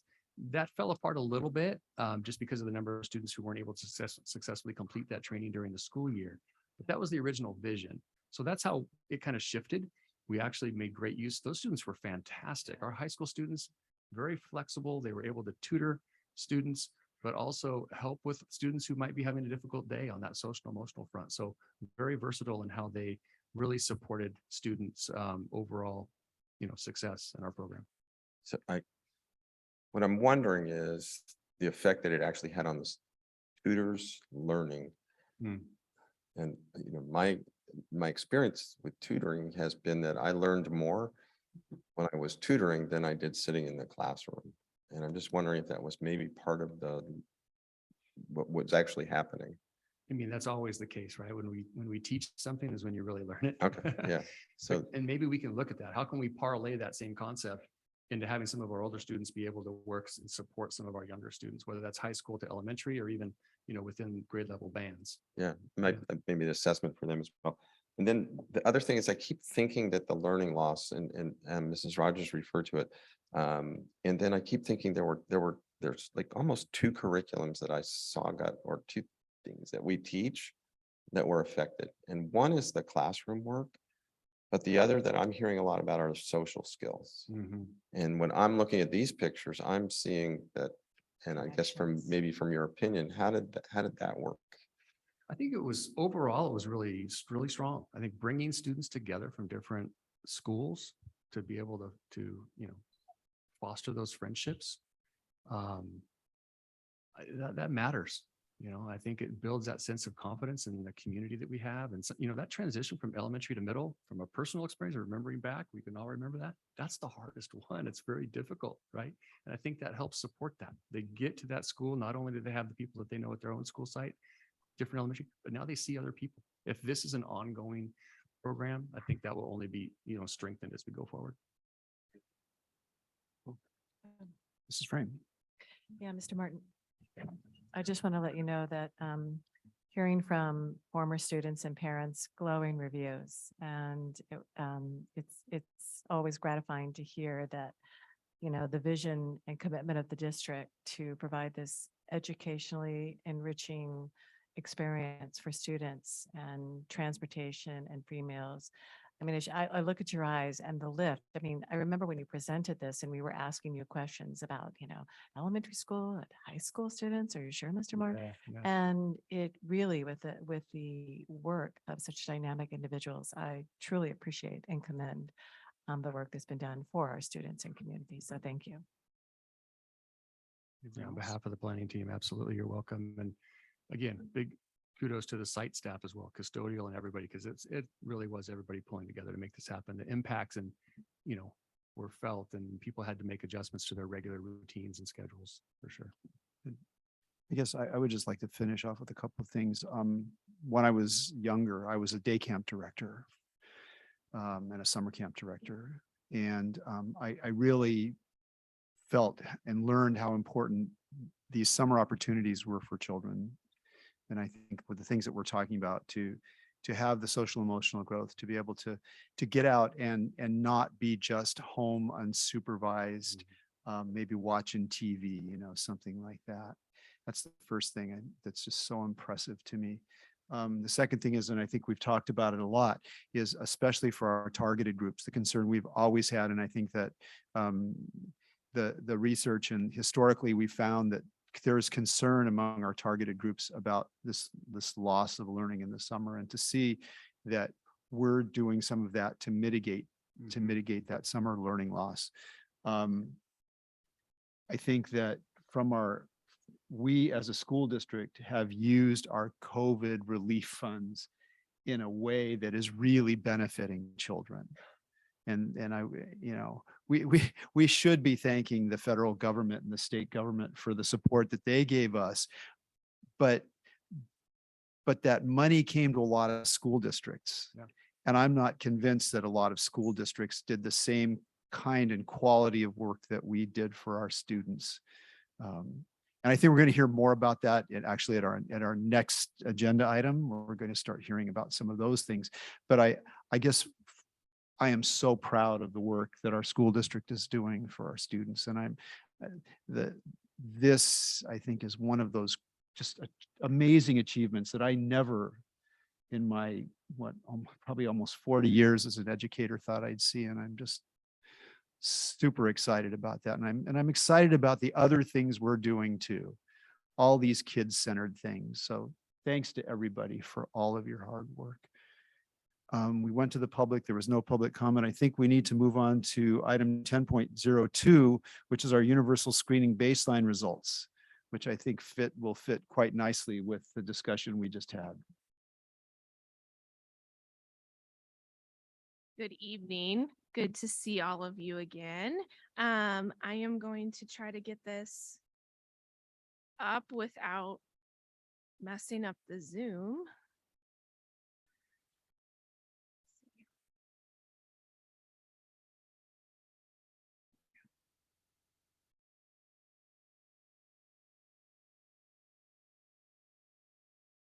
Okay. Are we okay with Zoom, Mandy? That would be good. Except I lost Zoom. Here we go. There we go.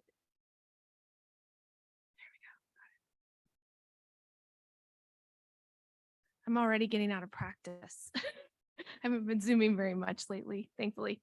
So I am here to present universal screening baseline results. I think at our last meeting, there was conversation about the 3 different types of assessments that we are going to be reporting on this year: universal screening, trimester assessments, and then state assessments. So we've been busy screening at the beginning of the year, and we have some like beginning results to share with you of just where are our students in reading right now coming into the school year.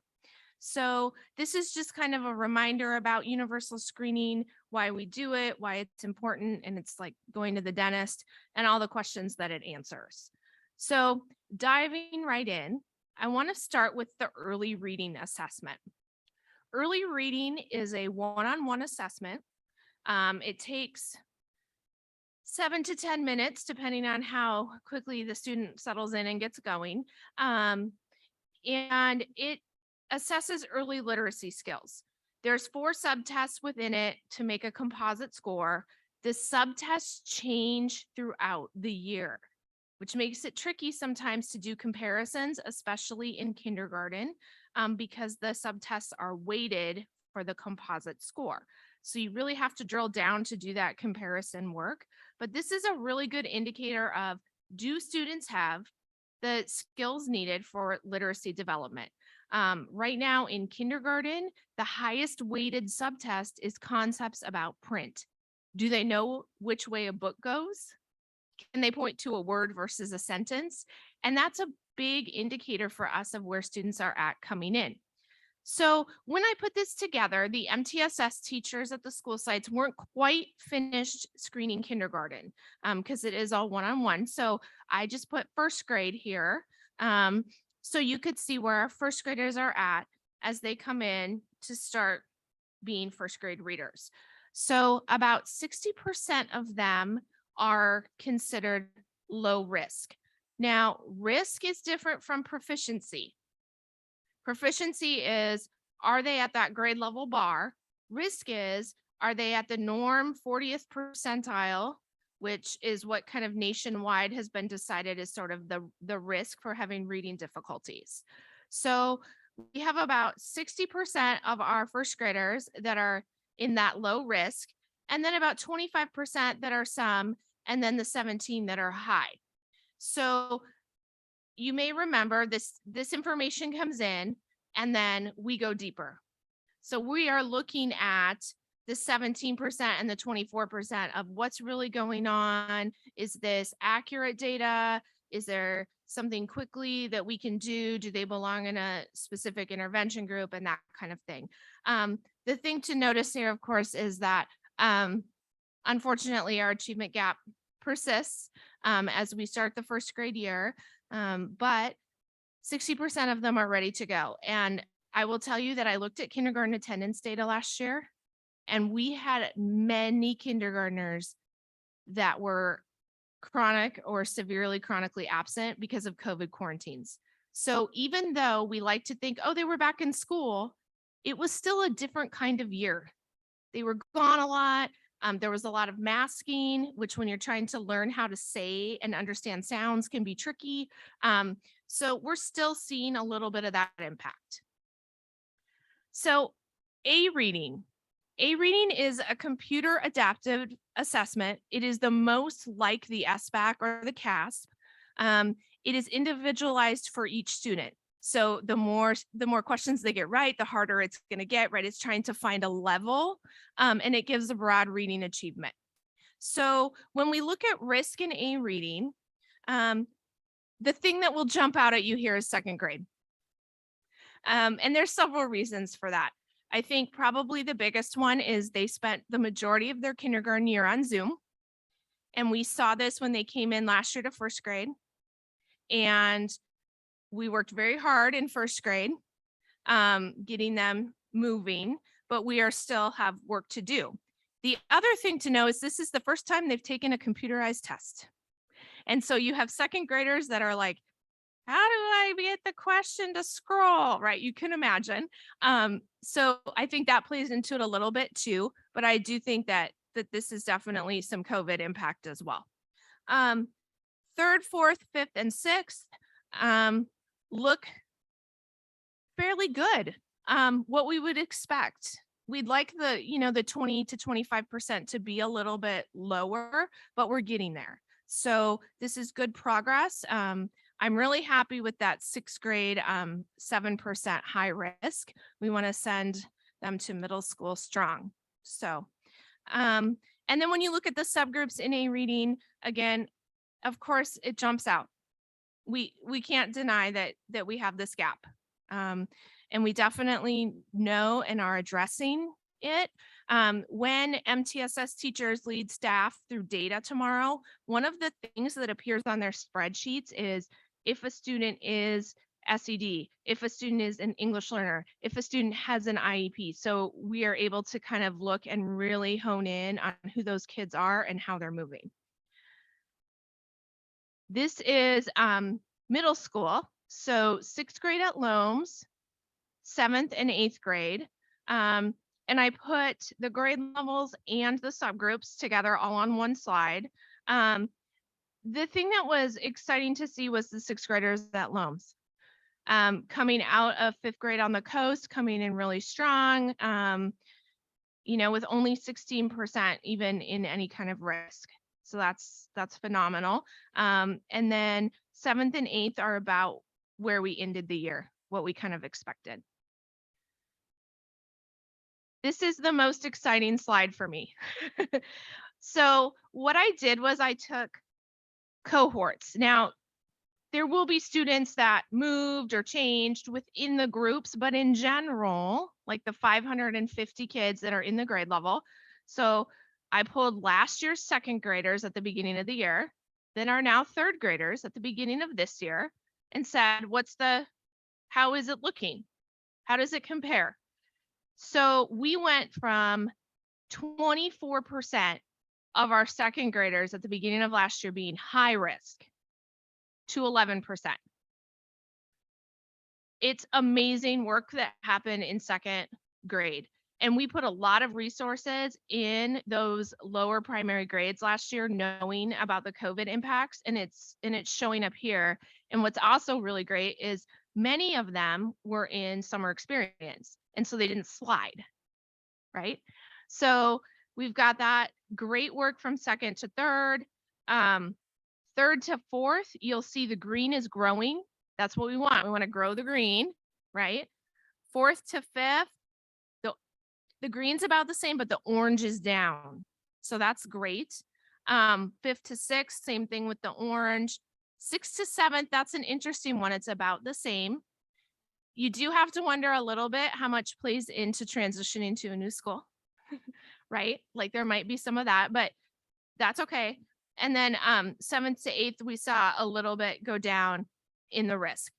So overall, we're moving in the right direction, right? We want to grow the green, shrink the yellow, shrink the orange. And I think that is definitely happening here.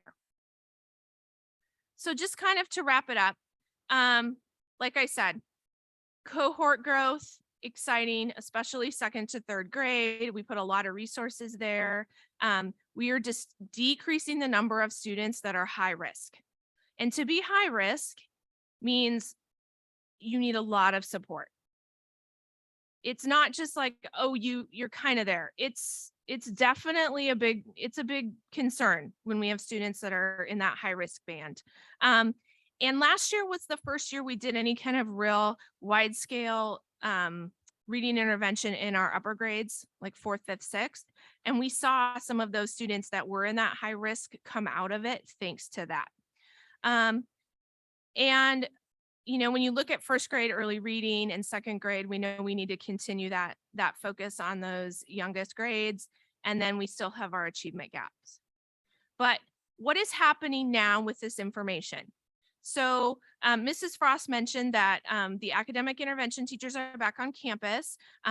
They took students who flagged at risk and they did really detailed assessments to find out exactly what those student needs are. And then they made groups and they're launching the groups this week. So we're getting the intervention groups up and running. Tomorrow at many sites, the teachers are analyzing their screening data. They're looking at how did all their students do? What kind of groups can they make within their classroom? What are some targeted needs? That kind of thing. And then we will screen again. So we will do early reading K1 in January, February. A reading in elementary is at the trimester in November. And then A reading secondary is also again in January, February. So when we screen again, we will come back and share results with you. And we want to grow the green. That's going to be my new thing, grow the green. So questions for me? Any questions from the board before I go to the public? Mark? Just a quick one. This is great. And thank you very much for the cohort. And I'm so glad because it's just so amazing. It really tells the story. Just on this last slide, and it just caught my eye. Examine growth at the next screening. We talk about how good the screening and assessments are, especially for staff. And then I'm looking at early reading K1, and the next one's January or February. Is there some, thank you. Yeah, You got it. I got it. So MTSS best practice with universal screening is to screen 3 times a year, beginning, middle, and end. Because we're San Luis Coastal and we have to put a twist to it, right? We use A reading for elementary report cards in 2nd through 6th grade because A reading gives a Lexile level, which we can use to do a report card grade.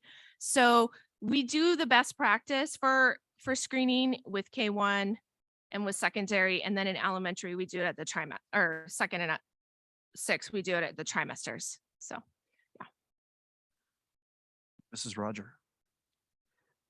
Thank you, Mrs. Storm. I have a question going back to slide 7, where we look at our students across the board. I am noticing that we have 91 RFEP students, which is a significant group, and they are approaching or exceeding our non-SED students in terms of growth and ability. And we often see this with our RFEP students, that they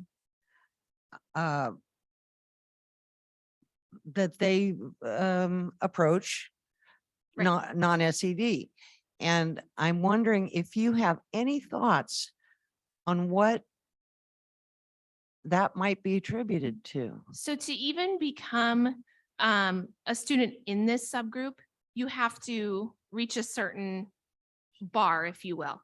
You have to show that you have English proficiency. So we are looking at your CASP results, report card grades. Remember last time I talked about the LPAC. So to even move into being in the RFEP subgroup versus the EL subgroup, you have to have attained a pretty high level of English proficiency and academic performance. So I think that's, a piece of why that consistently happens. They should be doing well. I would be concerned if they weren't. I would be wondering, are we moving the wrong kids when we're reclassifying? So, so they should do well. But I think there's some things there that we could do some work on. Okay, what is it that happened for them that was different than maybe some other kids on why they, made it to reclassify and others have not? And there's a lot of factors in that, of course, but. Or do you think there could be that it might have in part to do with the fact that they received additional supports going along as they? Absolutely. The more, the more that we are able to have our eyes on every individual kid and how they're progressing, and what they need, and if they're moving, the more we're going to see growth in our students, right? So, but I want to remind everyone, we had many students that basically, I know it from Monarch Grove, who left school to do homeschool during COVID and then came back and were multiple grade levels behind where they should be in reading. And you don't do it overnight, right? So we need to give it a little time, give it a couple years, and we'll get them there. Okay, well, I appreciate all of your efforts. Thank you. I'm particularly curious about the data that you found from the second graders this year and your concern about the, what I guess we could call the COVID cohort. And what additional supports do you believe those students will need this year?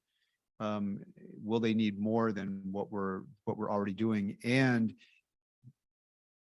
do you anticipate that this will continue on throughout their careers in school? And hopefully not. I mean, that's our job, is to try to make sure that doesn't happen. But hearing this is a great concern to me. Well, it's a great concern to me. I found myself saying a lot at the beginning of last year, like, I don't want to hear in 7 years the high school teachers saying, what's going on with these 9th graders, insert the grade. And then we track back and realize they were like the kindergartners and the 1st graders during COVID. So I hope that we can get them to where they need to be. We saw last year that, kindergarten on Zoom, I can't even imagine, right? I can't. And they came in not at 1st grade reading level, but some of them came in not even reading beginning kindergarten. And so we had a lot of work to do. So we're still doing that work.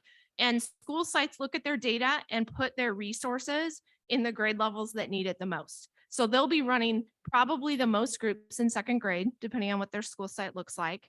And we diversified out our reading interventions. We looked at what we were seeing as trends in like the fast bridge interventions and the needs that we saw. And we saw they need more phonemic awareness. They need more phonics. We're bringing in Sunday system. We're doing a lot of things because last year, 52% or 48% of the 700 kids that had reading intervention exited because they were on grade level, 52% of them didn't. And the MTSS team said, that's not good enough. That's not good enough. So we're going to, continuously improve and refine, and we see this as a need and we're going for it. So I hope I can come back and show amazing things in 2nd grade and every grade, but we're really excited about kind of what we're doing in that intervention space to make those changes and be even more targeted. And was that finding across all elementary schools? Were there significant variations among the different sites? As far as grade level performance, I mean, there's always some variation. There's some surprises as well, some that are typically more high performing, were lower performing, that kind of thing. What I would say is the data trends around what we saw populating in FastBridge for needs was very consistent around phonemic awareness, around phonics. And then in the upper grades, we're seeing a lot of need for reading fluency. And so Corey Maitri and Michelle Cass, two of the TOSAs, are running some fluency pilots every day for the next like 6 weeks to kind of figure out what works the best with fluency. And then we're gonna take it district wide. So For the public's awareness, could you differentiate between phonemic awareness and fluency, please? fluency is basically how well students read, like with rate and expression. Sometimes they read too slow, right? And if they're really slow and they're trying to sound out words, then the working memory is taxed and they lose their comprehension, or they read too fast, or they, blow through punctuation, that kind of thing. Phonemic awareness is really around understanding sounds and letters and how all of those play together and work in a way that brings reading. So I should have studied up before I came up here. Like I have to review sometimes on the difference between phonological awareness, phonemic awareness, phonics. There's a lot. Thank you. Anybody else from the board before Mrs. Frame, and then I'll go to the public. I'm sorry. And Mr. Buckman, I didn't see you over there. Sorry. Okay, Ms. Storm, thank you very much for answering my long list of questions. No problem. When you were talking about the data and that we can't really compare, or it's difficult to compare within the year, because it changes. Will it be possible as we look to compare like last year at second trimester with the next trimester? I mean, it's a different cohort, but will there be trends that we can look at and predict and see? Absolutely. Okay. And with the early reading K1, I really hope that we do see a difference from last year to this year with our increased kind of focus on phonics in the tier 1 instruction. All of the teachers in K1 have Haggerty phonemic awareness now, so we should see growth there. The other thing we can do, and we do is we can look just by the subtest, right, and see like how did a student grow, but that requires a lot of drilling down. The biggest change really comes in kindergarten because at the beginning of the year, with concepts about print weighted so heavily, so many of our students look really low risk, and then concepts of print falls off and it picks up a different subtest, and then we see more. Like last year we saw an increase in our number of students at risk. So but we can drill down. I'll definitely be looking at that. Okay. And the other thing is, and this goes along with what Mr. Unger was saying with that cohort that's having, that is, most at risk because of, experiences. Could you speak a little bit, because I asked a question. These students who are having difficulty with reading, what does it look like in the classroom for those students to access grade level curriculum? I mean, we're not just talking about reading, we're talking about that entire year, and how are they accessing that? I mean, what are our teachers doing? I mean, it's a lot of work. It is a lot of work. The thing that has really come out about this issue though, is that we shouldn't be going backwards. So just because we know that there's a lot of holes in learning recovery, we shouldn't say, okay, we're going to go take the first grade math curriculum off the shelf and teach that, and then just keep going, because they'll never get caught up. So a lot of what's happening is teachers are having to, start like with the grade level math or reading, and they find, oh, there's a hole here. I have to like backtrack and fill in a little first grade, right? And then keep going. But that's also the beauty of the win time structure. So the students that are in the reading intervention groups are getting the reading intervention, and then the teacher is able to work with small groups on those real targeted needs with the rest of the students in the classroom. So that's why some of this deep dive data I've been talking about is so important, because it tells you exactly what that need is, like where are they stuck and what's next. So it's really tricky, and it's really tricky to try to help students that aren't there access grade level, but it's a lot of the great things that Mrs. Frame, like the same strategies that you would use, with English learners and, pictures and sentence frames, a lot of listening and speaking, vocabulary building, knowledge building, things like that. So this isn't very data driven, but I'm thinking about the, sorry. I mean, this stuff's great. I love this stuff. But this thought comes to mind, and maybe this was the illusion. The summer experience had an entirely different feeling for the student, right? Lots of play, some study, lots of play. I was talking to some teachers, I think at Hawthorne, and there was a point where we brought students back, but we wanted to keep the class sizes very small. So we had half the kids on the yard, half the kids in the classroom, and teachers were saying kids raised their hands that I didn't even know knew how to raise their hands, that they were participating because of the small class size. So I'm trying to figure out whether the summer experience gives us some kind of model, or those class sizes that were much smaller give us some kind of model to affect this as well, these scores. So what I would say is the thing that I think summer experience provides for students is background knowledge. The biggest barrier to reading comprehension when students get older is lack of background knowledge. That's it. They don't have enough life experience. They don't know enough about whatever it is they're reading about to access the text. So those experiences, right, with drones and swimming and all of those things, they fill some of that knowledge, science, social studies. So then when they get into the upper grades and they're beyond phonemic awareness and phonics and all of that, they understand the vocabulary and they're able to access and comprehend. I don't know how much class size really plays into things. Research would say it doesn't. But I think those summer experience things that they're getting are key to playing into success, later. Hey, is there anyone from the public that would like to address us on this? All right, thank you very much. I think, speaking on behalf of the board, we really look forward to hearing more about this and to see how the win time and the MTSS programs really work toward closing that achievement gap and helping out our students. Well, and I have to tell you, I work with the best team on the MTSS front. So there's the TOSAs at the district office who are phenomenal, and the MTSS teachers on the school sites that are amazing on the ground getting the work done. And you're welcome out anytime to see anything. I'm sure Corey and Michelle would love for you to watch them pilot fluency. So please, come and join us as we figure out this work, and we really want to accelerate kids and close the gap. So thank you guys. Great, thank you.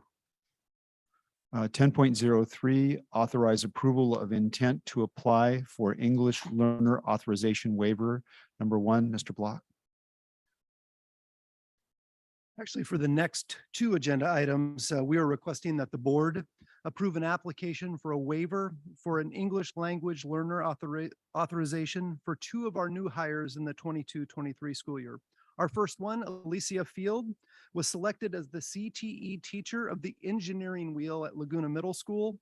Ms. Field holds a preliminary CTE credential.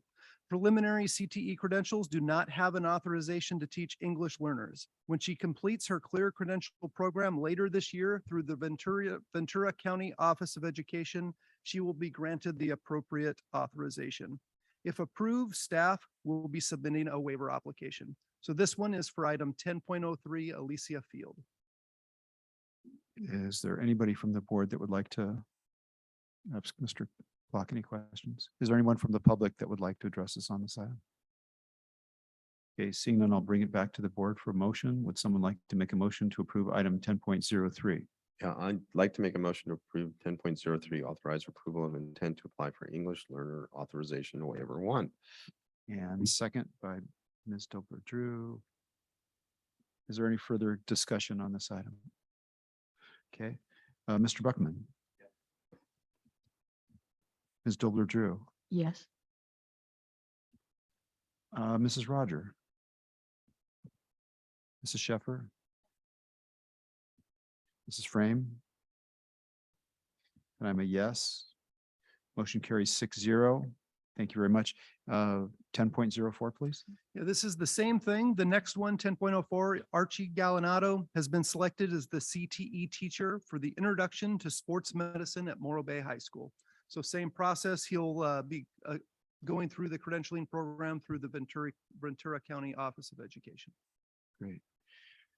Is there anybody from the public that would like to address us on this item? Okay, seeing none, I'll bring it back to the board for motion. Would someone like to make a motion, please? I'll move approval. And a second. I'm going to give it to Ellen. All right, so we have a motion by Mrs. Roger, a second by Mrs. Sheffer. Is there further discussion on this item? Okay, seeing none. Mrs. Roger, Yes. Mrs. Sheffer, Ms. Dobler Drew, Mr. Buckman, Mrs. Frame, and I'm a yes. Motion carries 6-0. Item 10.05, proposed new board policy 5141.6, school health services, first reading. Mrs. Frost. Yes, thank you. Board policy 5141.6. This is a new board policy, school health services. I think the board is aware of vision screening, hearing screening. Before COVID, we even partnered with local agencies to bring in dental services by parent request at our Title I school. This board policy describes oversight and other conditions of those programs that we offer. For instance, provided under the supervision of a healthcare provider, also discusses Medi-Cal as a billing option. I do recommend that this comes back for a second reading.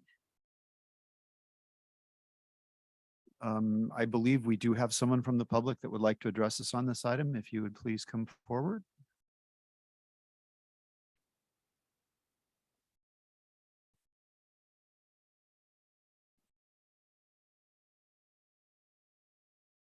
I could just state your name and we'll put the clock up there and you'll have 3 minutes. There it is. Okay. Thank you. My name is Nicole Dorfman, and I am a parent in the school district. I'm here tonight to speak about the proposed new board policy establishing school-based health clinics. But first, I want to remind you of the district's mission statement, and I quote, "San Luis Coastal Unified School District educates students through rigorous, relevant, and engaging experiences provided by caring, connected staff with the support of the entire community. Providing medical care is outside of your mission, and I believe it would be detrimental to our schools for many reasons, of which I don't have the time to elaborate on here.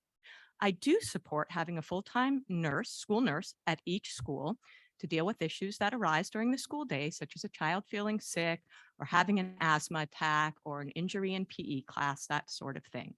But I question the rationale and the need for beefed up medical clinics on school grounds. Has anyone done a survey of parents to learn if there's even a need for this in our district, or if parents want medical services on school campuses that don't exist already? I believe it would be wrong to use school personnel and resources for these medical clinics, which are outside of the scope of San Luis Coastal's mission. The proposal even goes so far as to assign the superintendent or his designee the job of billing insurance for these services. As someone who has actually been an administrator for a health clinic, I can tell you this is no simple task. How many full-time staff do you think would need to be hired to do this work? How much of the superintendent's and staff's time would be co-opted for this purpose? Where would these funds come from? These are real questions that need to be answered before moving on with this plan. One of the reasons I oppose this idea is that we already have excellent medical clinics in the area that serve low-income people. Community health clinics, for example, has 2 locations in San Luis Obispo. I just spoke with them yesterday and learned they accept all patients, don't turn anybody away due to lack of income or documentation. Perhaps the school district can arrange and fund transportation to CHC for those in need instead of duplicating existing services. This would be much less expensive for the school, be less controversial, put the school in less exposure to liability, and San Luis Coastal would remain in integrity with its mission, which is to educate, not medicate. Finally, I'm curious about the final paragraph of the proposal, which focuses on program evaluation. Curiously, the line about evaluating program costs and revenues has been stricken from the draft. Can someone please tell me why you want to set up a new potentially expensive program and not evaluate the cost? This makes no sense to me, and I would love to know the rationale for purposefully not studying the financial impact of this proposed novel program. Thank you very much. I'll be listening for the answers. Thank you. Is there anyone? Whoa. Is there anybody else that would like to address the board on this item?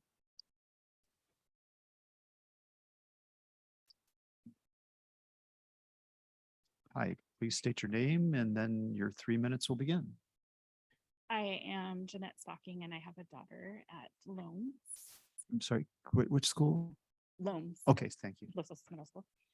The proposed new board policy for school health centers in our school district raises many thoughts and questions. Do we want to ensure that underserved families in our community are taken care of? Yes.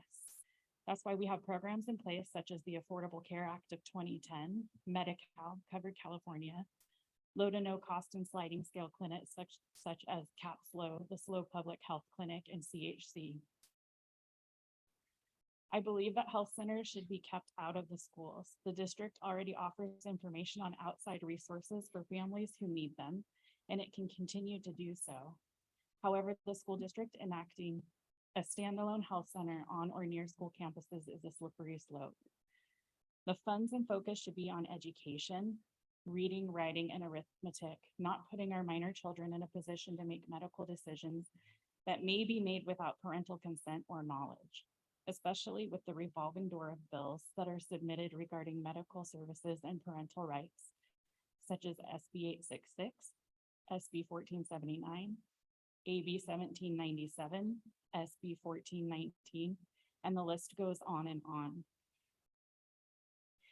Adding health centers to our school district's bandwidth would tie our children's medical records directly to their school records. If we were to use a school health center instead of an outside doctor or clinic for private family matters, such as severe illness, STDs, pregnancy, etc., that information would all now be tied directly to our children's school records. That information was also not secure. And before you say otherwise, I have here in my hand a letter from my daughter's school from this week stating that there was a data breach and her medical information was stolen. So now the thief knows that she is sensitive to milk, allergic to Band-Aid adhesive, and has a doctor's note on file. Imagine if that information was more personally sensitive. How many parents have reached out to the school district requesting that health centers be available at or near the schools? I'm not talking about the district sending out surveys that have questions like, would you like health center services available at your children's school? I'm referring to parents reaching out on their own saying, hey, you know what would really make my child's education soar? A health center on campus. Let's talk about money. Who's going to pay for it? We, the taxpayers, will, no doubt. We're scheduled to pay for Measure D through 2042, and now Measure C 22 has been proposed, which is nearly twice as much money, which would be expected to be collected through 2059. If I am lucky enough to still be around at that time, I will be 85 years old. As a parent and taxpayer. Thank you. Your time is up. I did notice that you have that written. If you would like to, you could give that to Mrs. Dawson and she'll make sure that the board gets the rest of your comments. Thank you. I'll bring it back to the board. This is a first reading. Ms. Dobler-Drew. Yes, I agree with what the two parents said. I would not like to see us marrying closer with health services more than what we have for emergencies and for individual children that already have things in place for them already and with the parents' knowledge. But I'd like to know why our council suggested this. I haven't heard that yet. And that the fact that our district follows the law, it's concerning what some new laws may look like.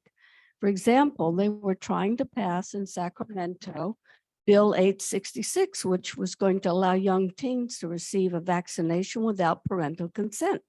Well, if that had become law, and there's no telling if they're going to bring it up again or not, then this district would follow that law.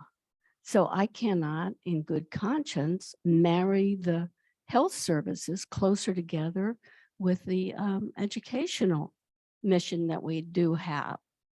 And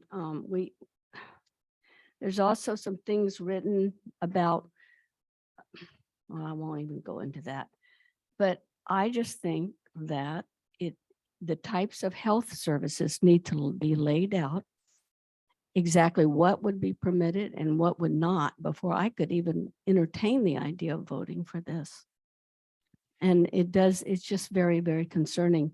I've heard before that, greater centralization is if you put the health department and the education department, both of these are state agencies. You put them together, then we have a really strong state control, and that takes away from our local control. We as a board would be less powerful because we would have more state mandates coming through these state agencies.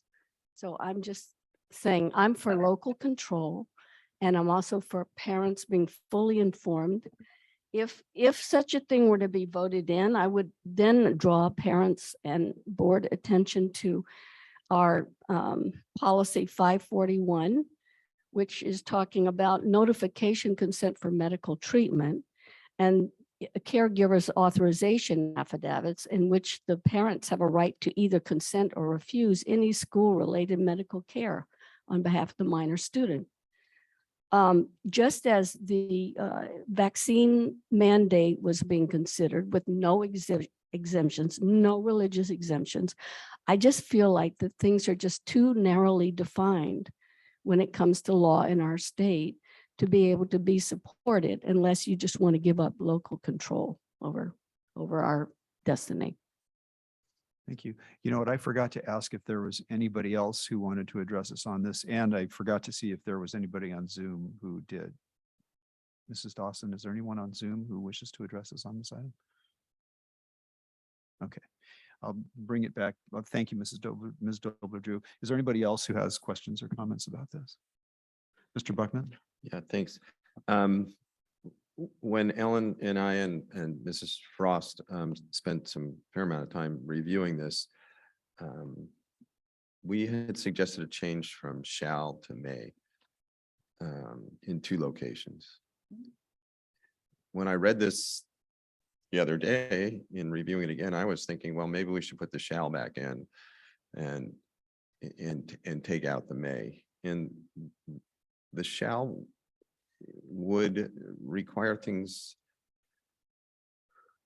I think it's the second one. It starts school health services. The second sentence, the board may employ or contract with healthcare services or partner with community. So it would give, I was thinking it would lend more weight to this, actually the oversight of this proposed policy. Are you in paragraph 2? I think I was, yeah. So start school health services. I cut and pasted this and have my comments in the middle of it.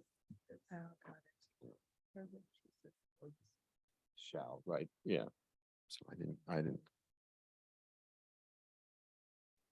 Let me get the full policy up. Let me just ask my question though. We're hearing a lot about starting a clinic. I don't think that's in here at all, and I don't think it's been discussed by the board, or there's any intention or even probably the ability to do it. I think what this does is it talks about bringing licensed professionals on campus as needed and done under the employee or with a contract with healthcare professionals. I'm going to step aside. Let's see if there's someone else, but I want to call up the whole board policy. Is there sorry. time for, I just want to have the full board policy in front of me. Yeah, before- go ahead. Okay, thanks. Anybody else before I have a question? Anybody else? I'm curious what the genesis of this was, because I'm not aware that we are actually thinking about establishing school health centers. I would have to agree with you, Mr. Unger. We are not considering full health centers. The genesis of this is through consultation with our legal counsel. As I mentioned in my opening, probably the year before the COVID closure, we partnered, San Luis Coastal did, with agencies in town to bring dental services to our Title I elementary schools at parent request and permission. So they were available. And so for our parents who either couldn't afford to get services, dental services for their children, or could not take them there during the day, during the time that the clinics were open, they were available at the Title I schools. Again, parents had to request that service. There was permission slips, all of that in place. Our legal counsel said, if you are even going to offer that small amount of service, you really should have board policy that helps guide that. As you also know, we do bill Medi-Cal when I think of special education and the services that we provide there. We are able to bill Medi-Cal, and this board policy also addresses that. And I think for clarification, when we talk about billing Medi-Cal for special education services, what we're talking about are very specific special education services. Very not specific. our educational services, but our Mhm. medically related services, including our Exactly. occupational therapy and speech pathology. Is that not correct? That's true. And also some of our assessments with our licensed school psychologists. Okay, okay. Does this also cover when we bring in vision testing and hearing testing? So our vision screening and dental screening is required by education code. It can be covered under this, yes, but it is required under education code. Just pointing out another service we already perform and have for many, many, many years. Exactly. Thank you. And Mrs. I, Frame? yeah, just a quick question, because we also, is the hearing screening that we do also covered? Yes, we Okay, do. So, okay, Yes. thank you. Okay. Mr. Buckman, go Yeah, ahead. thanks. So decided to go. Just, I'm fine with it the way it is with the word may. I think there's been a fair amount of review, both by an attorney, by the two board members, and by a staff person. I would like to point out that there's a section, an entire section in here that's called consent confidentiality. The superintendent designee shall obtain written or parent consent prior to providing services to a student. So I'm confused about why there's any confusion about that. I was going to bring up as well the vision and screening. Our mission statement, for example, does not address the fact that we will feed students. I guess what I'm hearing is we should stop feeding students. That's what I'm hearing. So are we ready for a vote on this, or we're bringing it Actually, back? this is a first Okay, reading. all right. And I would suggest, personally, I would suggest that we bring this back. for a Yeah, second reading. I was headed that way. So thank you very much. I think that this is a good and valuable board policy. I do have a question about taking out monitoring program costs and revenues. I will be looking at that. Yeah, Say of course. Mark, where did you hear that you were hearing we should stop feeding students? Where were you hearing that? The speaker that addressed us read us the board's mission statement. Oh. And said that there's nothing in there about health. There's also nothing in there about feeding. There's probably nothing in there about sports. There's probably nothing in that mission statement about a lot of stuff.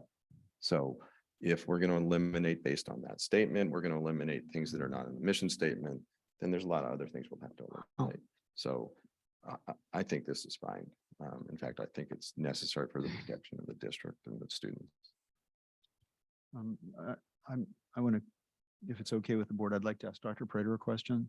So Dr. Prater, I am aware of medical clinics, the community, actually, I believe this is part of the community school movement throughout California, is establishing, for example, school sites as community-based, oh,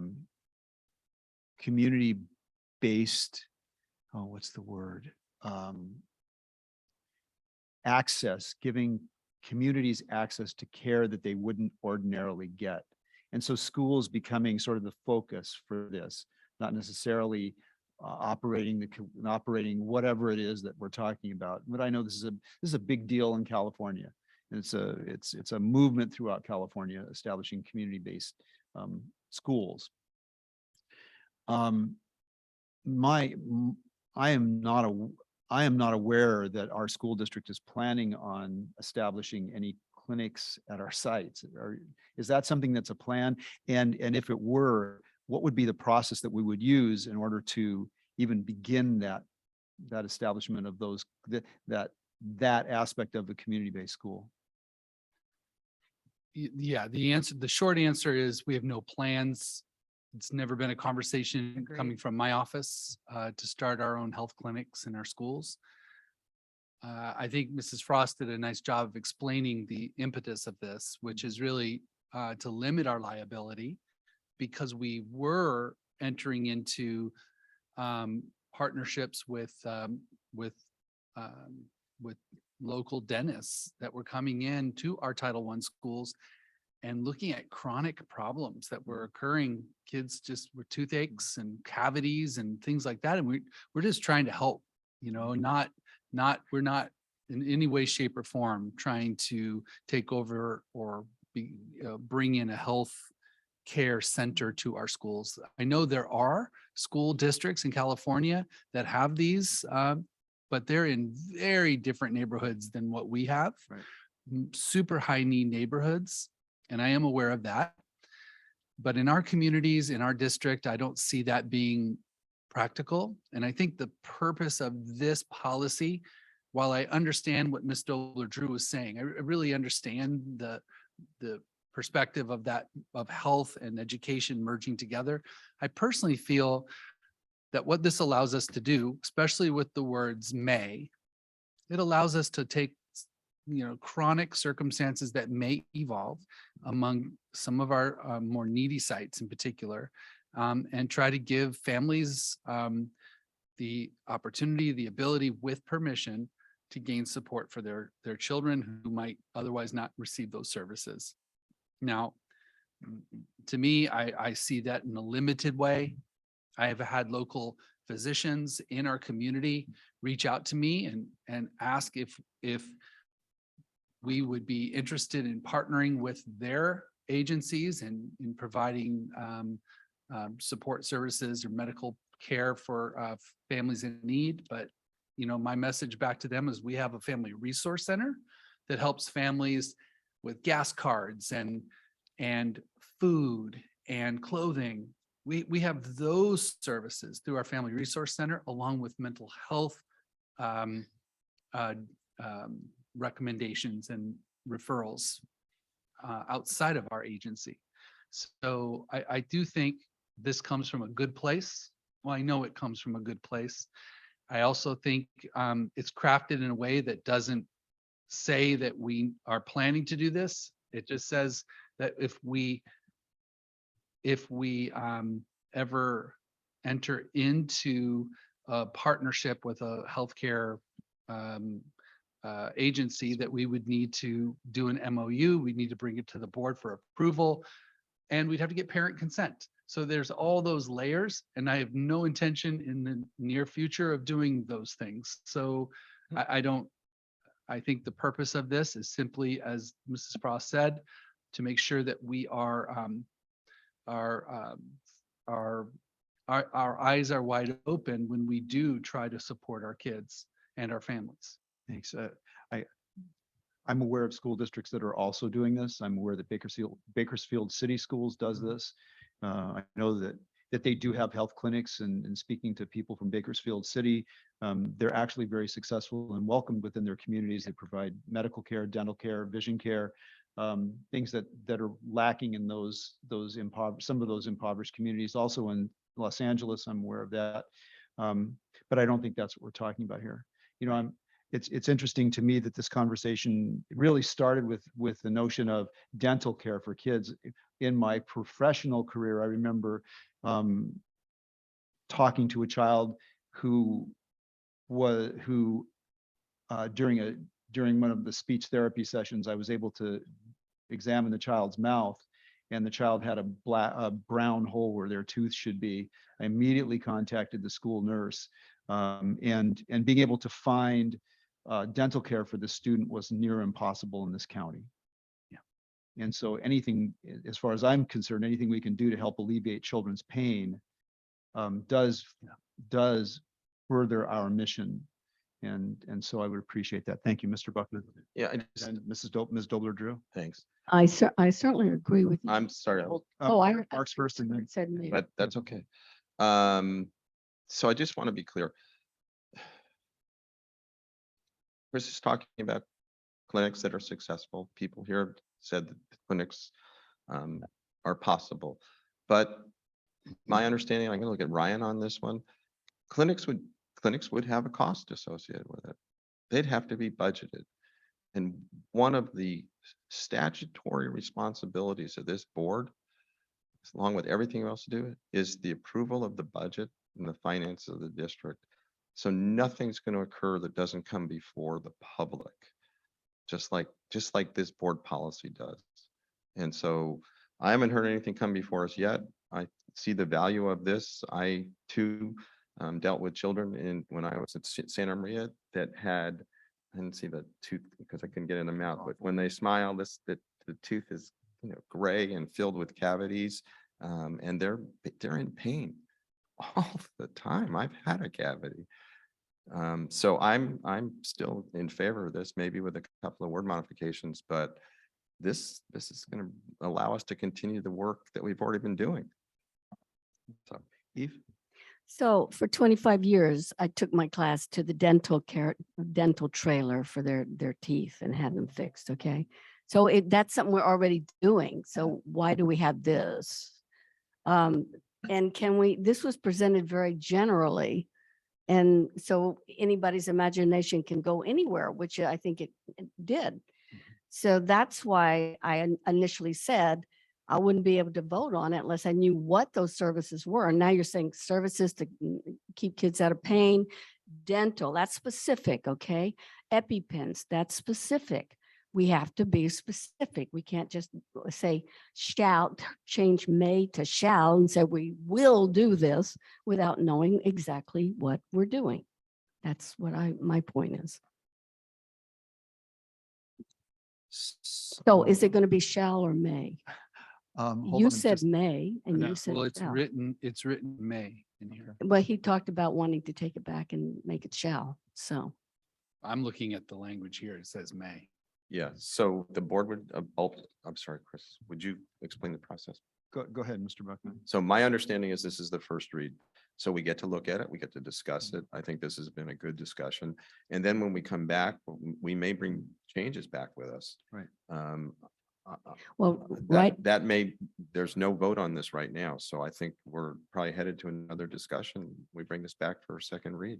Well, but that's good. I just kind of felt a little pinch when right after I stated my concerns, you said, oh, we should have made that stronger, change may to shall.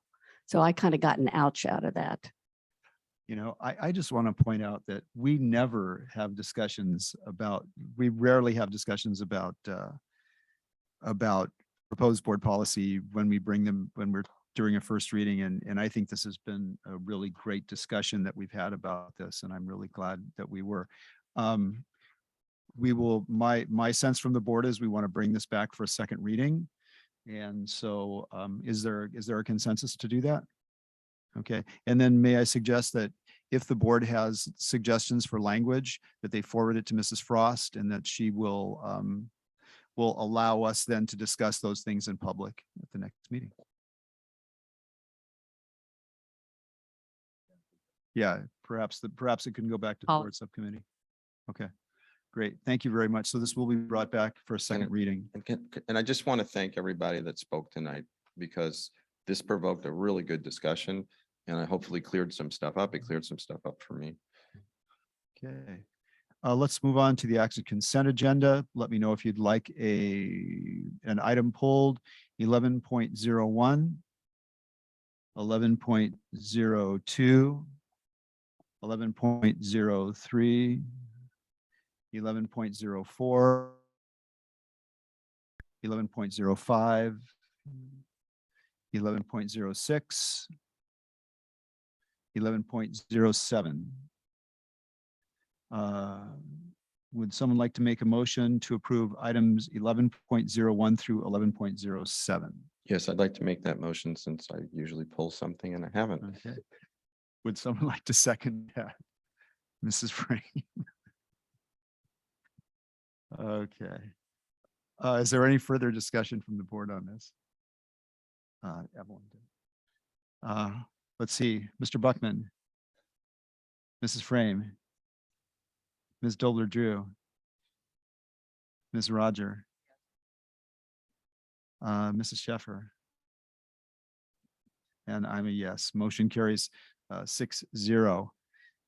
Is there anybody who would like to do a 12.02 advanced agenda item? Okay, how about 13.01 reports by board members? I'll go first. You and go I'll first. just do a quick one. I don't know if people heard today, but some of you may have gotten notes from the Morro Bay High School music boosters that they're starting to sell Christmas trees, Christmas wreaths, poinsettias, and they're also giving opportunities for people to sponsor the board or the band and choir programs at Morro Bay and Los Osos Middle School at different levels. Check your emails for that. And for the public, if you have an interest in buying Christmas trees and you're in the coastal area, I would say, check it out. They're beautiful Christmas trees. I bought my Christmas tree from them for, I don't know how many years, probably close to 20 years. And they're always gorgeous trees. The wreaths are always really beautiful. And if you're into poinsettias, I'd say they're great. I believe that San Luis Obispo High School also does Christmas tree sales. I haven't seen anything from them yet, but I expect for them. And so please, if you want to get a Christmas tree, I would really ask you to take a look at that and support our local music programs. Thank you, Mr. Buckman. Yeah. So a little bit in mine, a little further on, there'll be some green mention in mine as well, but not right off. I was able to attend a Boys and Club dinner and auction up in Paso. That was quite the experience. There was a plate of cookies that were auctioned off after dinner. Should I say how much, Chris? I think the Boys and Girls Club made $525 just on a plate of dessert cookies. So that was great. The thing is I did get to spend time talking with folks there. So many new things happening. The district is piloting a Boys and Girls Club at Laguna. And I just heard a lot of exciting stuff about what those after school programs look like.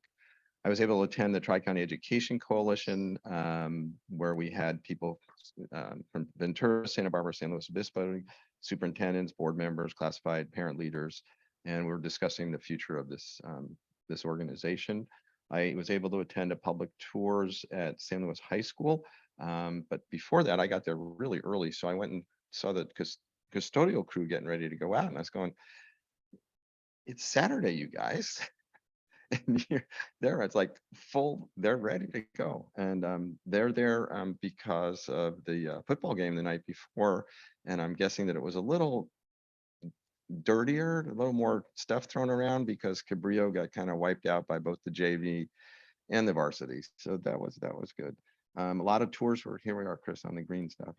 Tours were great. There were lots of questions. One of the ones I found very interesting is, why not AstroTurf?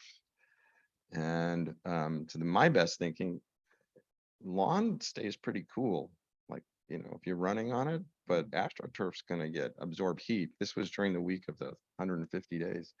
So I thought that was interesting. I also don't know what AstroTurf does when it starts to break down and gets into the water system. So it was an interesting question.